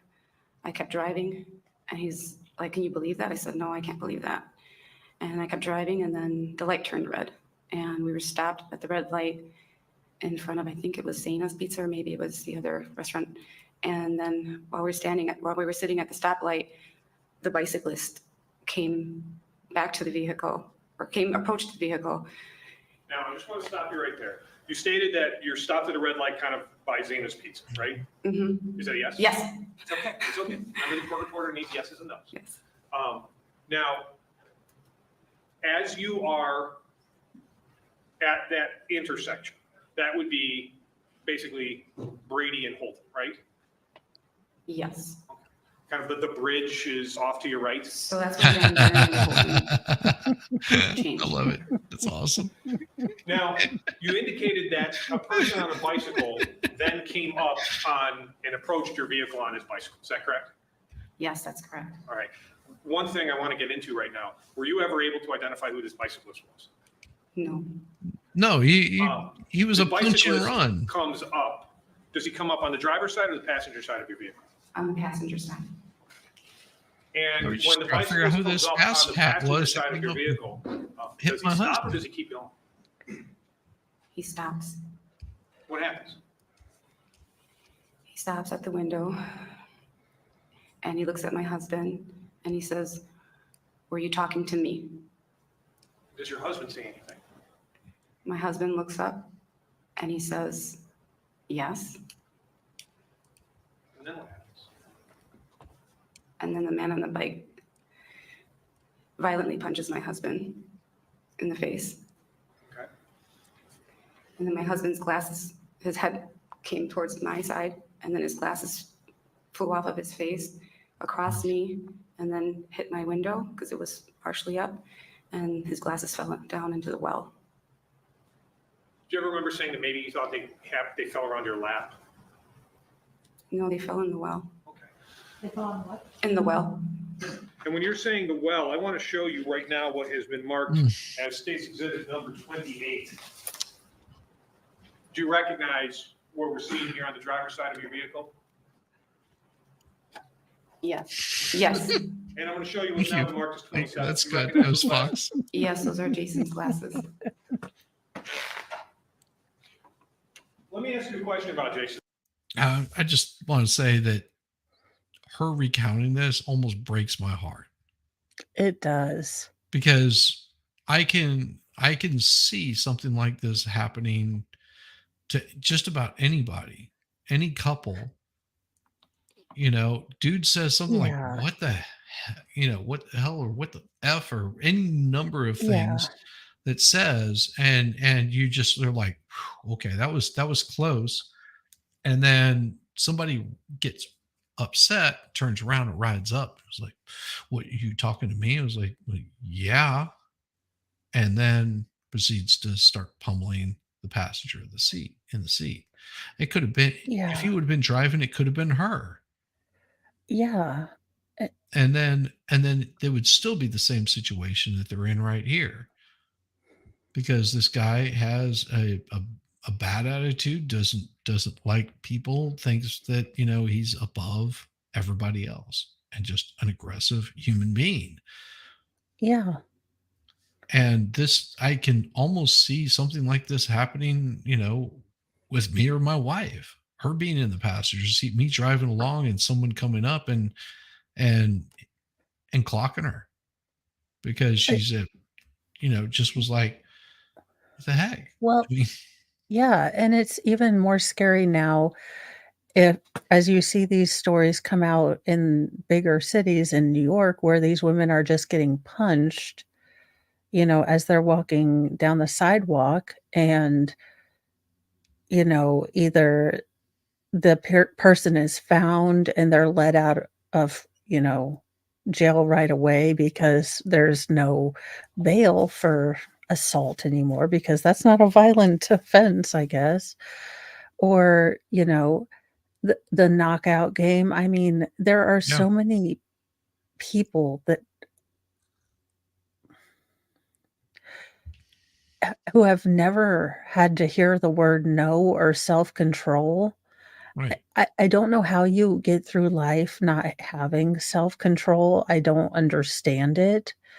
I don't understand how, just getting I mean, what happened is he was going the wrong way on a freaking road and nearly ran into them, because if they had any footage of them, nearly running him over as was claimed, then the defense would have shown it, but he kept changing every which way it was. Mhm. So,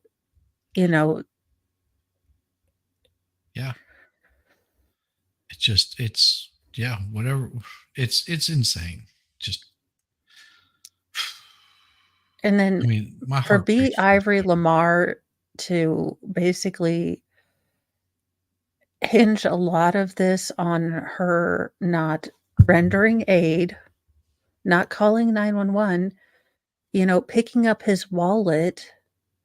I mean, again, there are some things that you do That make no r sense. that make no sense, You're in that shock make at that point in time. I yeah, mean, and make no sense.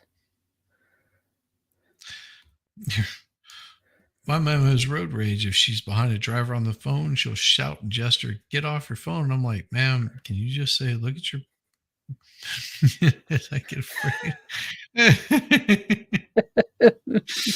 Well, and the thing is I'll even be in my car and I'll cuss and yell at people in my car, but I don't roll down the window and flip them off or yell at them or anything like that. I'm just like, idiot, like, ah.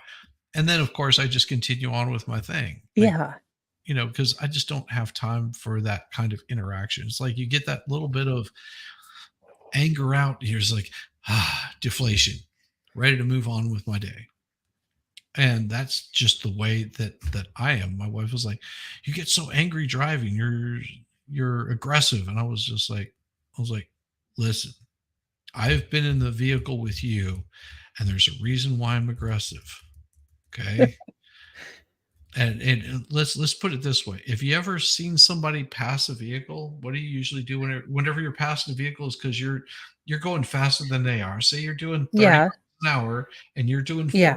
45, you go around them, right? And then you Ye- just keep on. No, my wife does Yes. this number and then matches their speed. And sometimes she'll do this number. So what do you think every single person behind her is doing? Will you just move out of the damn way? I know. I believe me. Look, there's nothing more dangerous and enraging than the person who decides to go to the speed limit.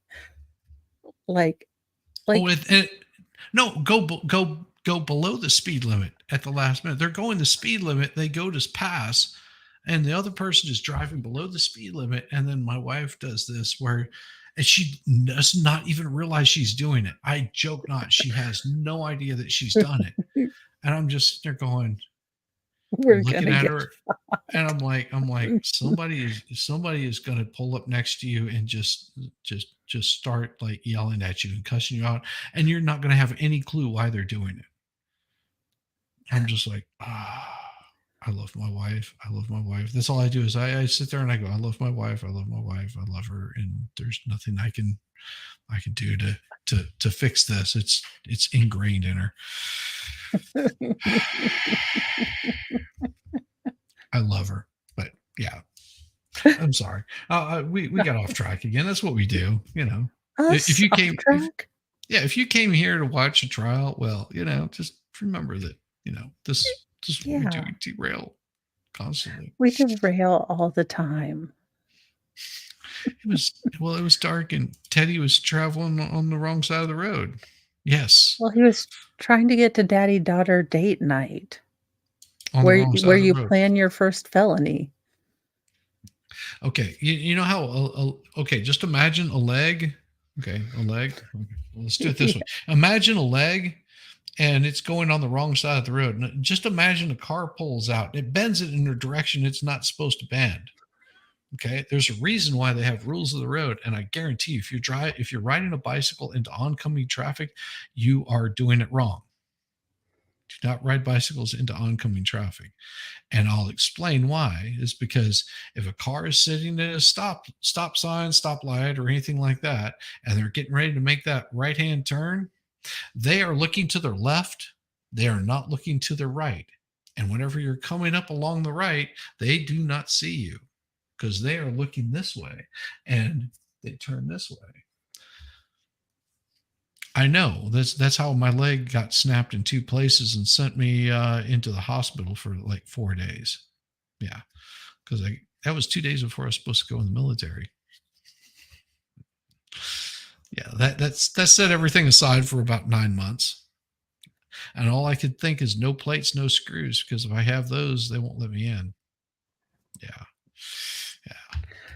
That was. And then you're like, I want to run on this newly rehealed leg everywhere.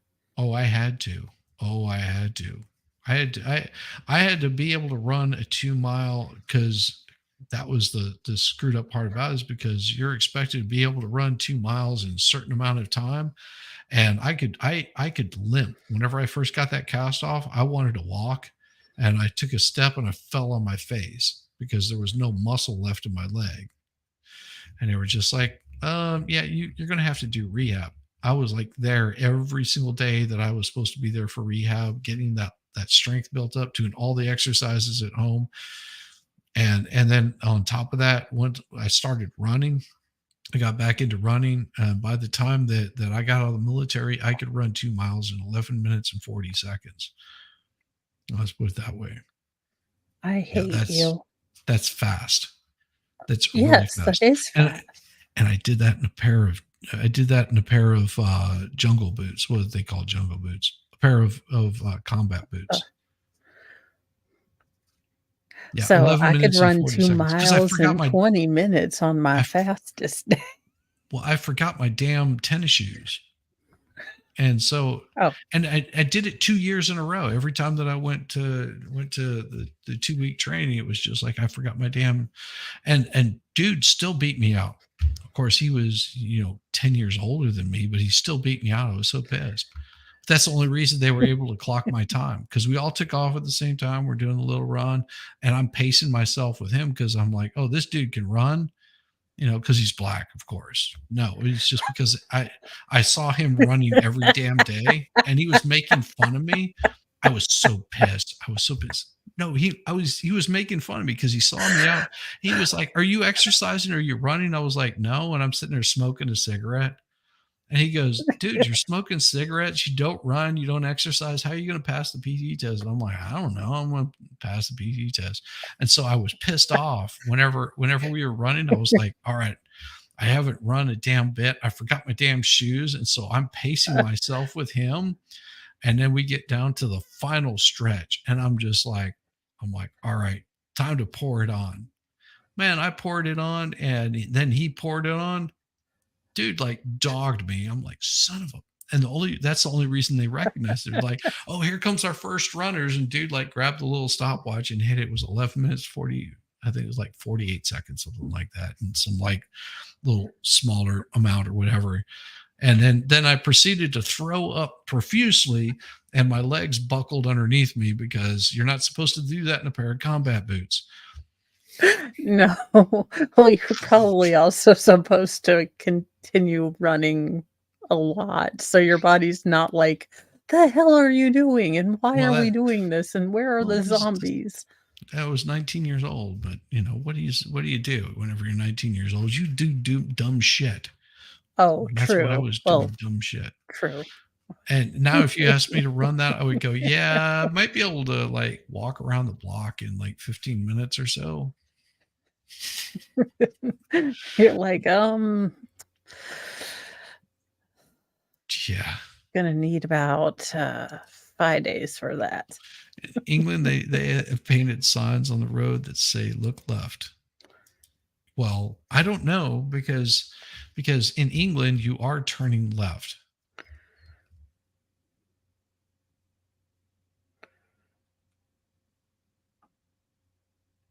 We just had to be different, didn't we? No, it was England that was different.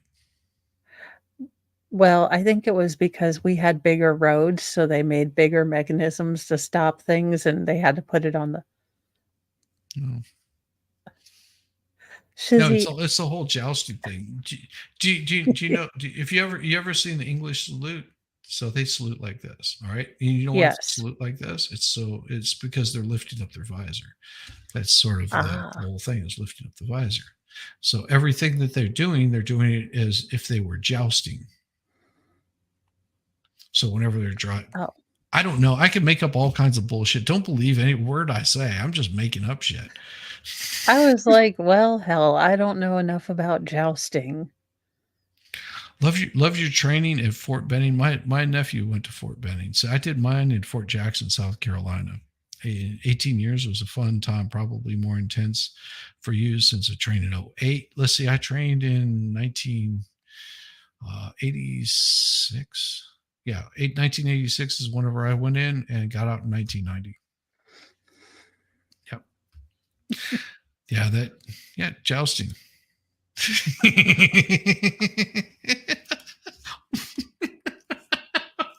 Men jousting. That's why women make such horrible drivers, is they just can't joust. I'm making up shit, okay? We never wanted to joust. Well, you don't. We can cut cut each other down with words. You don't have the equipment. We're sort we're of more inherently deadly born with words. Right. Exactly. But we're inherently endowed with the equipment to joust with. It's not a pretty sight, and it's not funny. Stop laughing, Mo. I was thinking that's why they made you sit on horses and wear all that equipment, because they were like, that's it. If I catch y'all jousting naked one more time, you're gonna have to get on the horses and wear the suit of shame.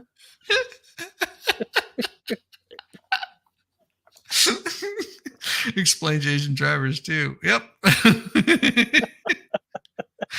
Short jousting sticks. So bad. So bad. Okay, let's. When we see the victim here in State's Exhibit number 85, he's wearing glasses, right? Yes, Did he wear them all the time? yes, Could he see without them? no.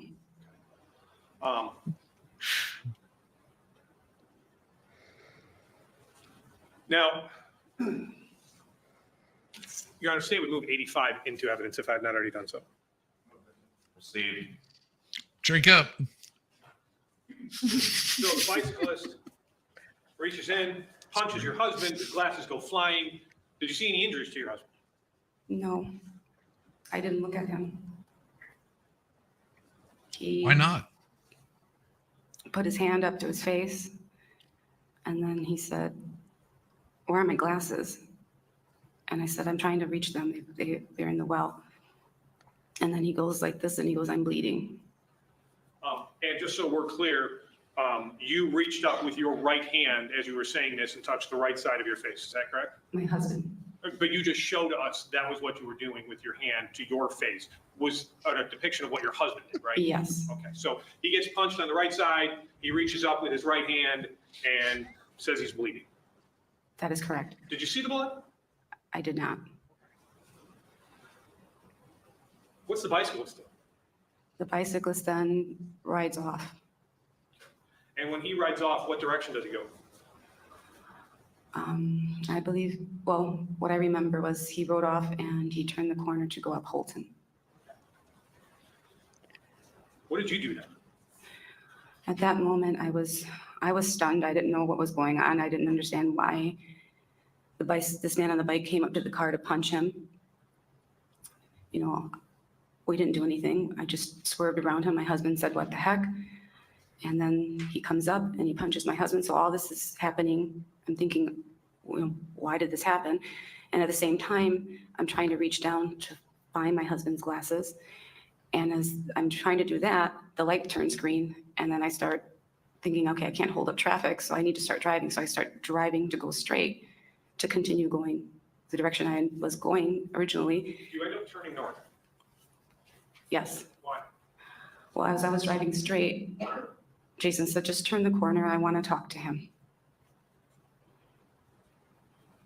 And when you turned the corner, where was the bicyclist? Well, I didn't see him at first. I turned the corner, and as I turned the corner, once I saw him, I stopped.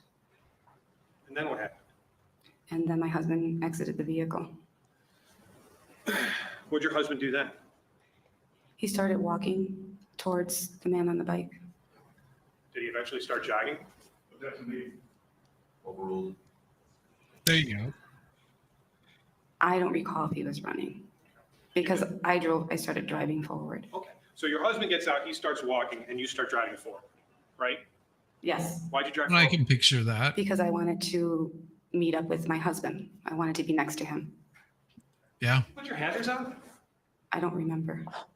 Gosh, Now, that means she was just that much closer too. Well, yes, because here's the thing. He's like, "Stop, so I can get out. I want to talk to this guy because he's got some issues, and I'm a reasonable person. I don't. This guy's got something going on. He's not thinking quite clearly. He hasn't dealt with people like this on this kind of level before. Well, and Because he also just got his head hit, and depending on how hard he got his head hit, if he wasn't, I mean, you can't ever really be braced for a knock in the head, but depending on how it snapped, I mean, he could be mildly concussed at this point, thinking, okay, not I thinking can clearly. I can reason with this person. I mean, and until you meet someone that you can't reason with. Right. Yeah, and this is and I can see him getting out of the car, her pulling the car up along as he's Yeah. walking, and just following along, and then he gets up there, and within a blink of an eye, he's on the ground, she's putting it in park. She's getting out. She's like, I mean, you were just going to talk to the guy, and now you're not. You're not ever going to talk again. Yeah, and that does it's go through your head at that exact second. Like this is what do you do? Every person is going to react completely different in that kind of no, situation. and it makes perfect sense to me that she would take his wallet.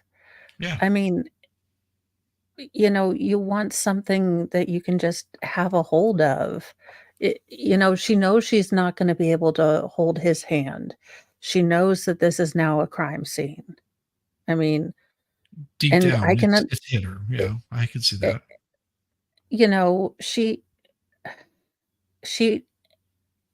was probably just thinking, I need something to hold on to. I need something solid right now. And Something it real.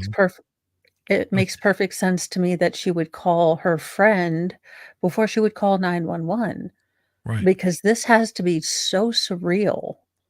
I mean, Like this didn't just this is happen. a dream. Yeah. Tell me I'm Yeah. I'm making this up. Tell me I didn't just see what I saw. Yeah, if anybody's ever lost a loved one, you understand that your response is not going to be normal or typical, especially if you're standing right there and you see this happen. This is why a lot of our veterans have a hard time, coming back into the real world, because it is so traumatic, and those kinds of things happen so fast. One day you're there with your buddy, and the next day they're not there anymore. You were just talking about their lives, their hopes, their dreams, what they plan on doing whenever they get back, how how their kid is grown, and and you've got to find a way to cope with this guy. Every single bit of his hopes and dreams are gone. And this is Yeah. why it hits, a veteran really hard. And a lot of people don't understand that this is a really hard thing to deal with. And each one is going to deal with this in a different way. And you know, yeah. See, it's and Welsh lady Yeah. understands. Yeah. Wanted It his wedding ring it to go next to mine. If your mom, exactly, y goes all different yeah, places. or you could be Mo, who may have been in the hospital, and, I was not kind of with it, and I may have verbal no filter when I'm not with it. So the nurse was like, "Okay, we're gonna keep him for 3 days, and then we'll release him to the funeral home." And what may or may not have popped out of Mo's mouth was, "Is he turning into a zombie? Are you not sure that he's gone, that he's dead?" I was like, "Did y'all mess up? Because if y'all messed up and I had to drive all the way down here, I'm gonna be very upset." And the nurse was very sweet and very kind. She's like, "No, sweetie, he is dead, and no, he's not going to become a zombie. We just have to keep them for 3 days for, This is a process, reasons." right? Yeah, but it was And like, yes, but like I said, every person is going to react to something like this completely different. I mean, and it doesn't have to be another human. It could be a pet, that you're really attached to. It could be a child, a sibling, anything like that is very traumatic. I remember, distinctly whenever my brother, passed, that it was like, what the hell? I mean, we were planning on going and visiting him here in a couple of weeks, and what do you mean? He's like, I'm never going to be able to talk to him again. It's a surreal feeling. I can't even tell you the things that went through my head. Just like, everything from anger to denial, and all things in between. So, yeah, I mean, yeah, and it doesn't have to follow these distinct patterns. It's more that when someone is faking it, you can tell when it's off Right. because it, there's just something off about it. That's why they always caveat it in, you know, investigations and stuff, but there really is no one way people act. But when it's off, you can tell. When it's a performative Right. act, you can tell Yes. because, you know, you'll have people like me who will use incredibly dark and offensive humor, more Oh yeah. so irreverent than offensive, but definitely irreverent humor and, you know, will not break down unless no one is around. Right. And Until yeah, that is not uncommon. That is not uncommon to use dark humor. well, I mean, when you always look at life with a slightly absurdist view and nothing tickles you more than something being absurd, it is a way to cope. The instinct is to want to put a blanket on too if the body is cold. Yeah. It's just like I Yeah. said, there's so many different reactions but you also realize whenever something is fake and not real, like because it just something seems off about it. It's just something doesn't fit. It's almost like alien. Well, so like this prosecutor can connect with the witnesses Mhm. he on a deeper level. He has more than one facet of his personality. Now, you can tell when he gets frustrated, but he genuinely tries to make nervous witnesses feel, you know, more confident. He's sterner with the witnesses he needs to be sterner with, but he's never, you know, rude or even exasperated. He still tries to keep a calm demeanor. B. Ivory Lamar has no deeper than the surface, very suave, very shallowness. You can No, tell that yes, is not his real personality, and that makes you distinctly uncomfortable around him because you do not know what his real personality is. yes, So that is exactly right. he is disingenuous and it shows. He is also he fundamentally lacks understanding of why it would be so offensive to go after a widow. Right. And he does. Like basically accusing her of hiring someone to come and delete him. I mean, Yeah. it was so dark. It was so dark whenever he Oh, went yeah. after her. Oof. Your husband, while he's moving in whatever speed he is towards this bicyclist, where is the bicyclist now? So after I turned the corner and I stopped and my husband exited the car, the bicyclist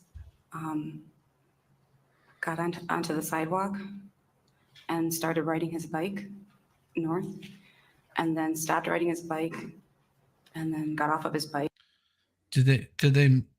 Why was she waiting? I'm sorry. That's black humor. It's really bad. Sorry, that's just black humor. Sorry. That's not funny. I couldn't help it. Oh, well, you know, we all Well, I hope that whenever I go to the hospital, that's what I'm waiting for. It's like, no, can you hurry this up? Like, really? Don't make me wait 2 or 3 days. Like, get they this. want you to come 15 minutes prior to your death appointment, Shizzy, because they have Okay. but the doctor will be 800 years late. Yeah, So waiting 2 or 3 days is ridiculous. It's like, why are you making me wait? It's like, damn it, I wanted this like yesterday, but here I am sitting in your hospital. Thanks. Thanks, but sorry. And then walked his bike over to the right. Is there like some stairs that go down there? There's some stairs there, yes. And as your husband is moving towards the bicyclist, what's the bicyclist doing? He's standing there and looking at me. You've pulled up in your car, right? I pulled up and he's looking at me. What's your husband doing? My husband's walking or approaching him. Now, ma'am,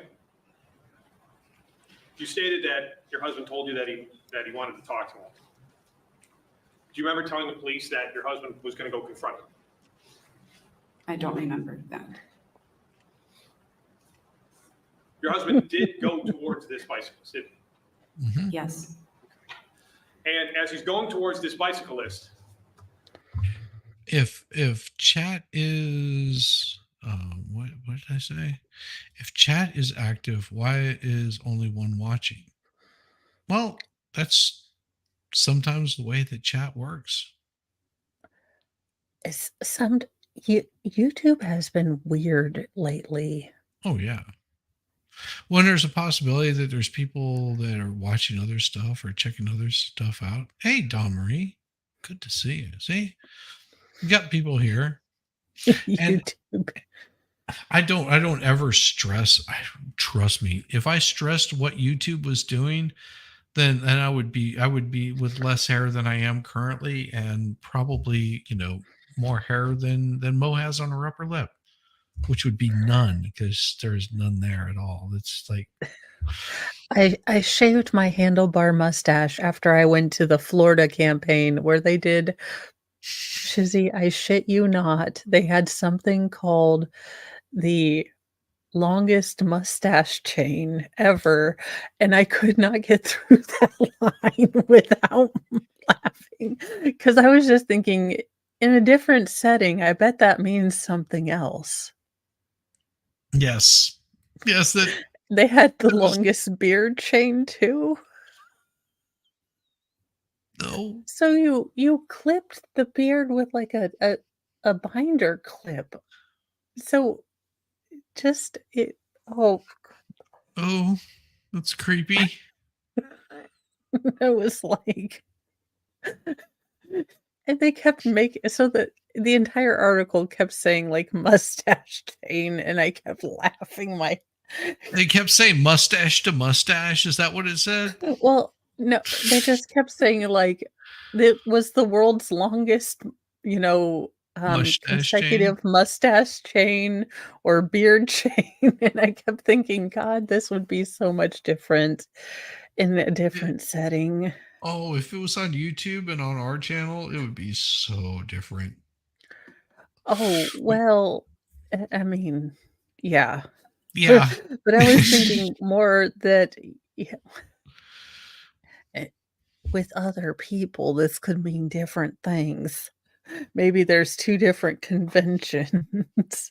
They also had partial beards. So for goatees, long mutton chops, that one asshole that's got a really long soul patch. I never got those. I hate soul patches. I have a irrational anger about them. They just piss me off so very much. Well, I always intentionally would do like the whole handlebar mustache just to get people like going, what the hell are you doing? Like just shave all the rest of it off and just have this, and you can almost see how that looks right there. That's about what it looked like. So yeah, I would just do that, and people would just be like, "That's creepy, dude." And I was just like, "Exactly," but I didn't care. I was having fun. I've actually done that. If you go back and you see, there's one where I did that on stream. I had the camera turned off. I was like, if we hit $100 worth of super chats or something like that I'll show what the porn stash looks like.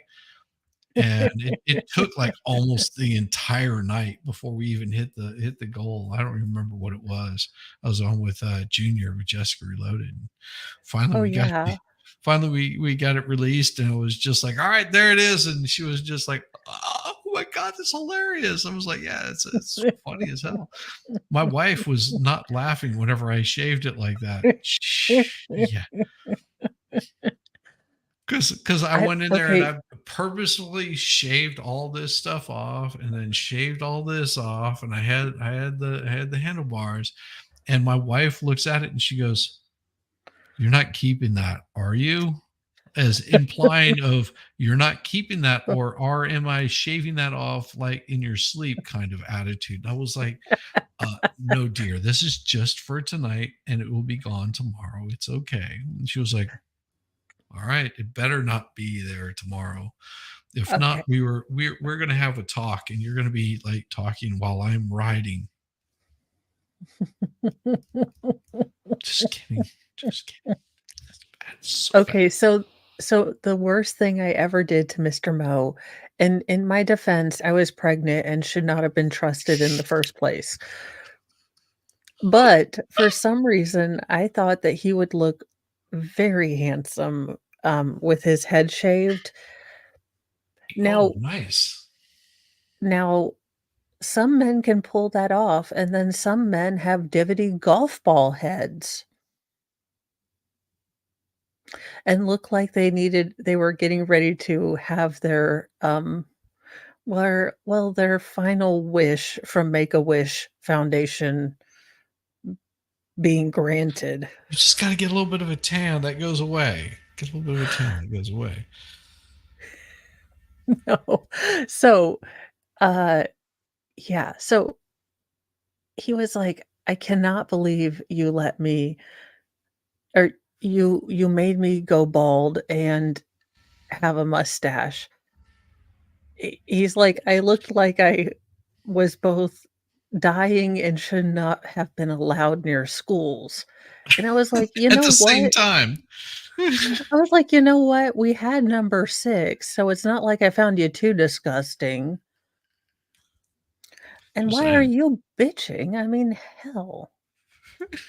I'm the one that has to sleep with you, and I continue to do so, so why are you bitching? Also, I'm sorry. And again, why did you trust me? I was hormonal and pregnant. I would have told you that, the things I would have done if you had been able to find Peking duck. For some reason, I decided I really needed to try with, when I was pregnant with 1 kid. I mean, don't know.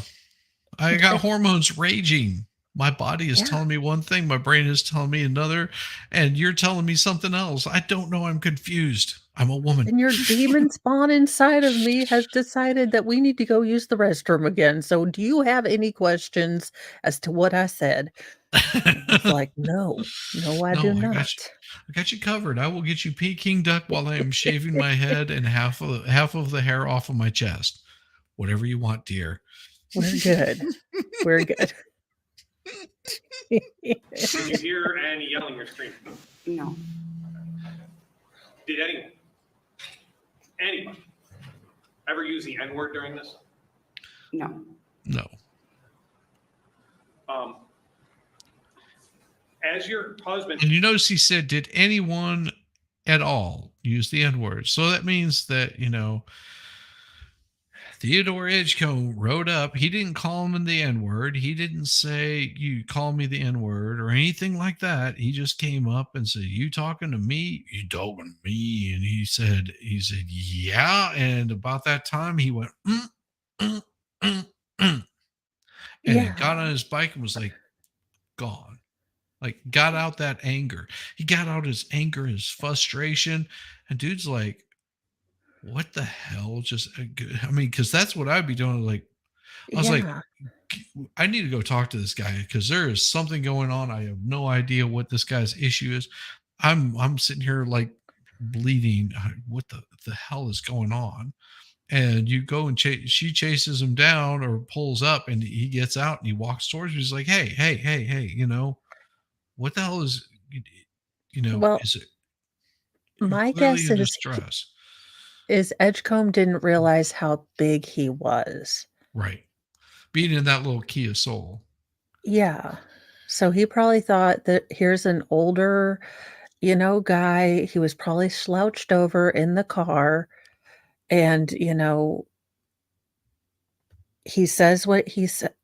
He comes up and says, "Were you talking to me?" Doesn't realize that this man is the same height as Theodore Edgecomb. He thought he was punching a 5'4", old man, Right. which in and of itself is despicable because, I mean, he's already proven that he will not fight someone that, Nope.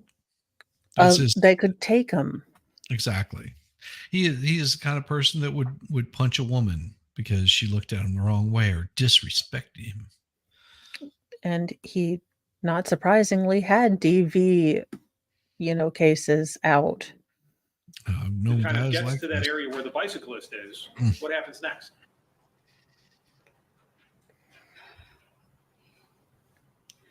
So as my husband is approaching the bicyclist is, he's looking at me, I'm looking at him, and he had these really dark, cold eyes. He was staring at me. And then what happens? And then I see him pull out his hand, and then I see a gun in his hand. And then what happens? And then I shout out to my husband, he has a gun. What happens? My husband didn't hear me. What's your husband do? All I saw was this man's eyes and the gun. And then I knew he was going to shoot my husband. I could just feel it. And then he pulled the trigger on his head. And then he looked at me. He kept looking at me, actually never took his eyes off of me. And I felt like he was contemplating on shooting me next. So after your husband is shot, there's a pause. Is that what you're telling me? There was a pause. Okay. When you see this man shoot your husband, the victim, what does he do? What happens to your husband after the shot? My husband dropped to the floor, to the ground. Instantly dropped. And then there's this pause. Then what does the bicyclist do? Just stares at me. And then what? And then I look to the right and I see that there's someone standing there to the right. And then I look back at him. And then he slowly turns, but maintaining eye contact with me. And then he walks over and he steps over my husband and then he walks down the stairs with his bike. What do you do next?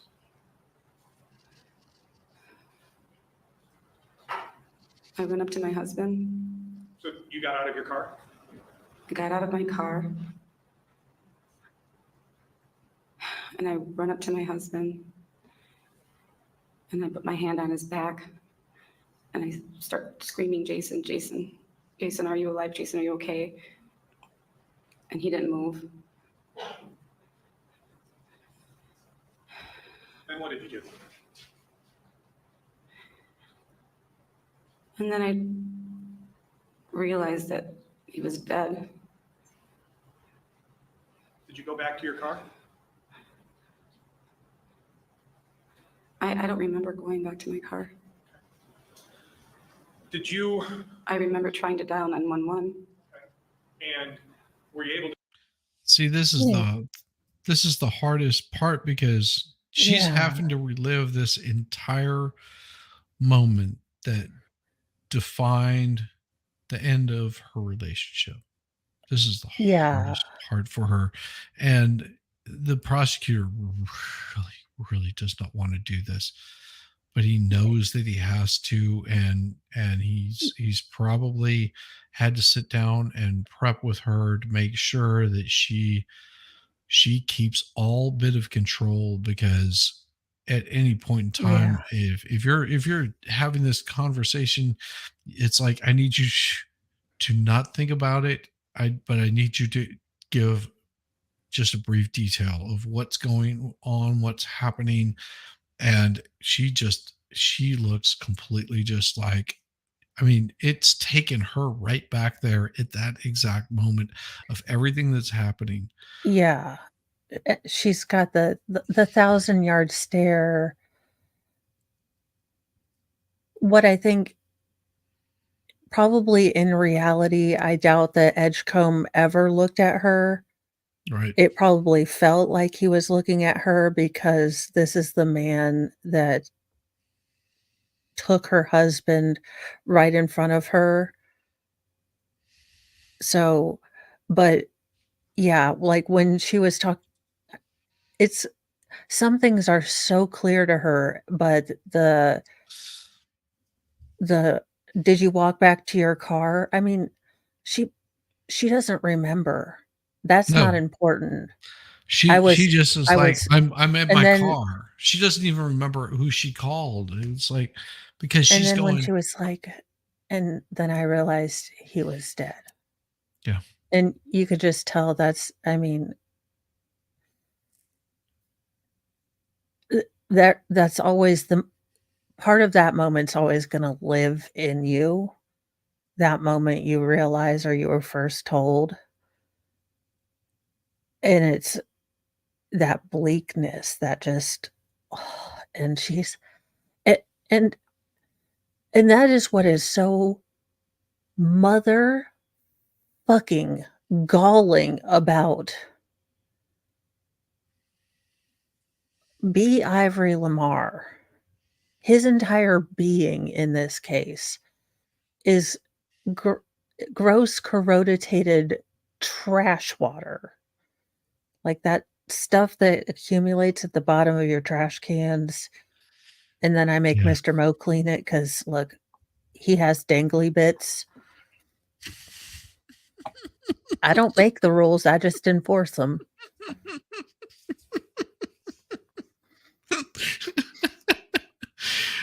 That is true, and that is what makes him such a horrible person. Because, and man, I feel for her. I feel for the prosecution. I feel for that Theodore Edgecomb didn't realize how much of a shit person he was. This is one where, oh gosh, Friar Tuck, I I don't even remember his name, but Friar Tuck should have said, "I need to cross-examine the widow." Yeah. B. Ivory Lamar, you have no effing peopling skills. You will be set over to the side. You will sit in the corner in your, box of shame and you will be no. Yeah. If We're not if you want to doing this. have any hope, y Yeah, if you're hoping to get your client off, this is not the way that you're going to do it. This is not the way no. that it's going to happen. It is, and it's so sad and sickening because you're just sitting there going, if you could make this, make this go away, just Yeah. Well, and it is for such a dumb, stupid all Theodore Edgecomb had to do was go on with his night and not worry if someone yelled, "What the heck?" because he almost got just be happy he wasn't run over. Gone yeah, off and done his, daddy-daughter date night shenanigans. Put his daughter first, had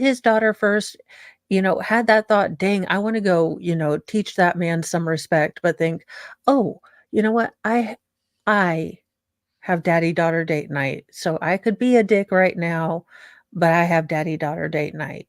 And if right, it was really that important to him, he would have, shut that crap down yes, and gone back.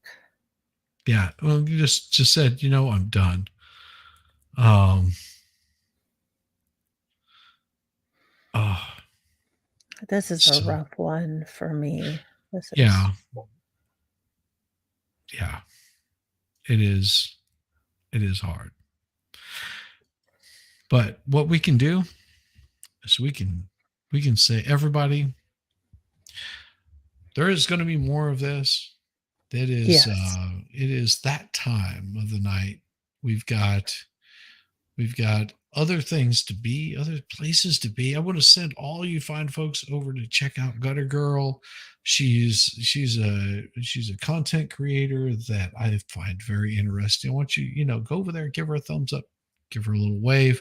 I don't know what's going on with our stream, but it looks like everybody's having issues because I went from a nice steady amount of people to like 7 people watching. It's so weird. I think there's more people there, but something may be just happening in the Midwest. And, we love the Midwest, but, at this point in time, what we're going to say, everybody have a wonderful night. Mo is going to be on at 9:00 in the morning. She is going to have her wonderful newsy news. And if you're not checking that out, then there is something seriously wrong with you. And you just need to be spanked like a bat.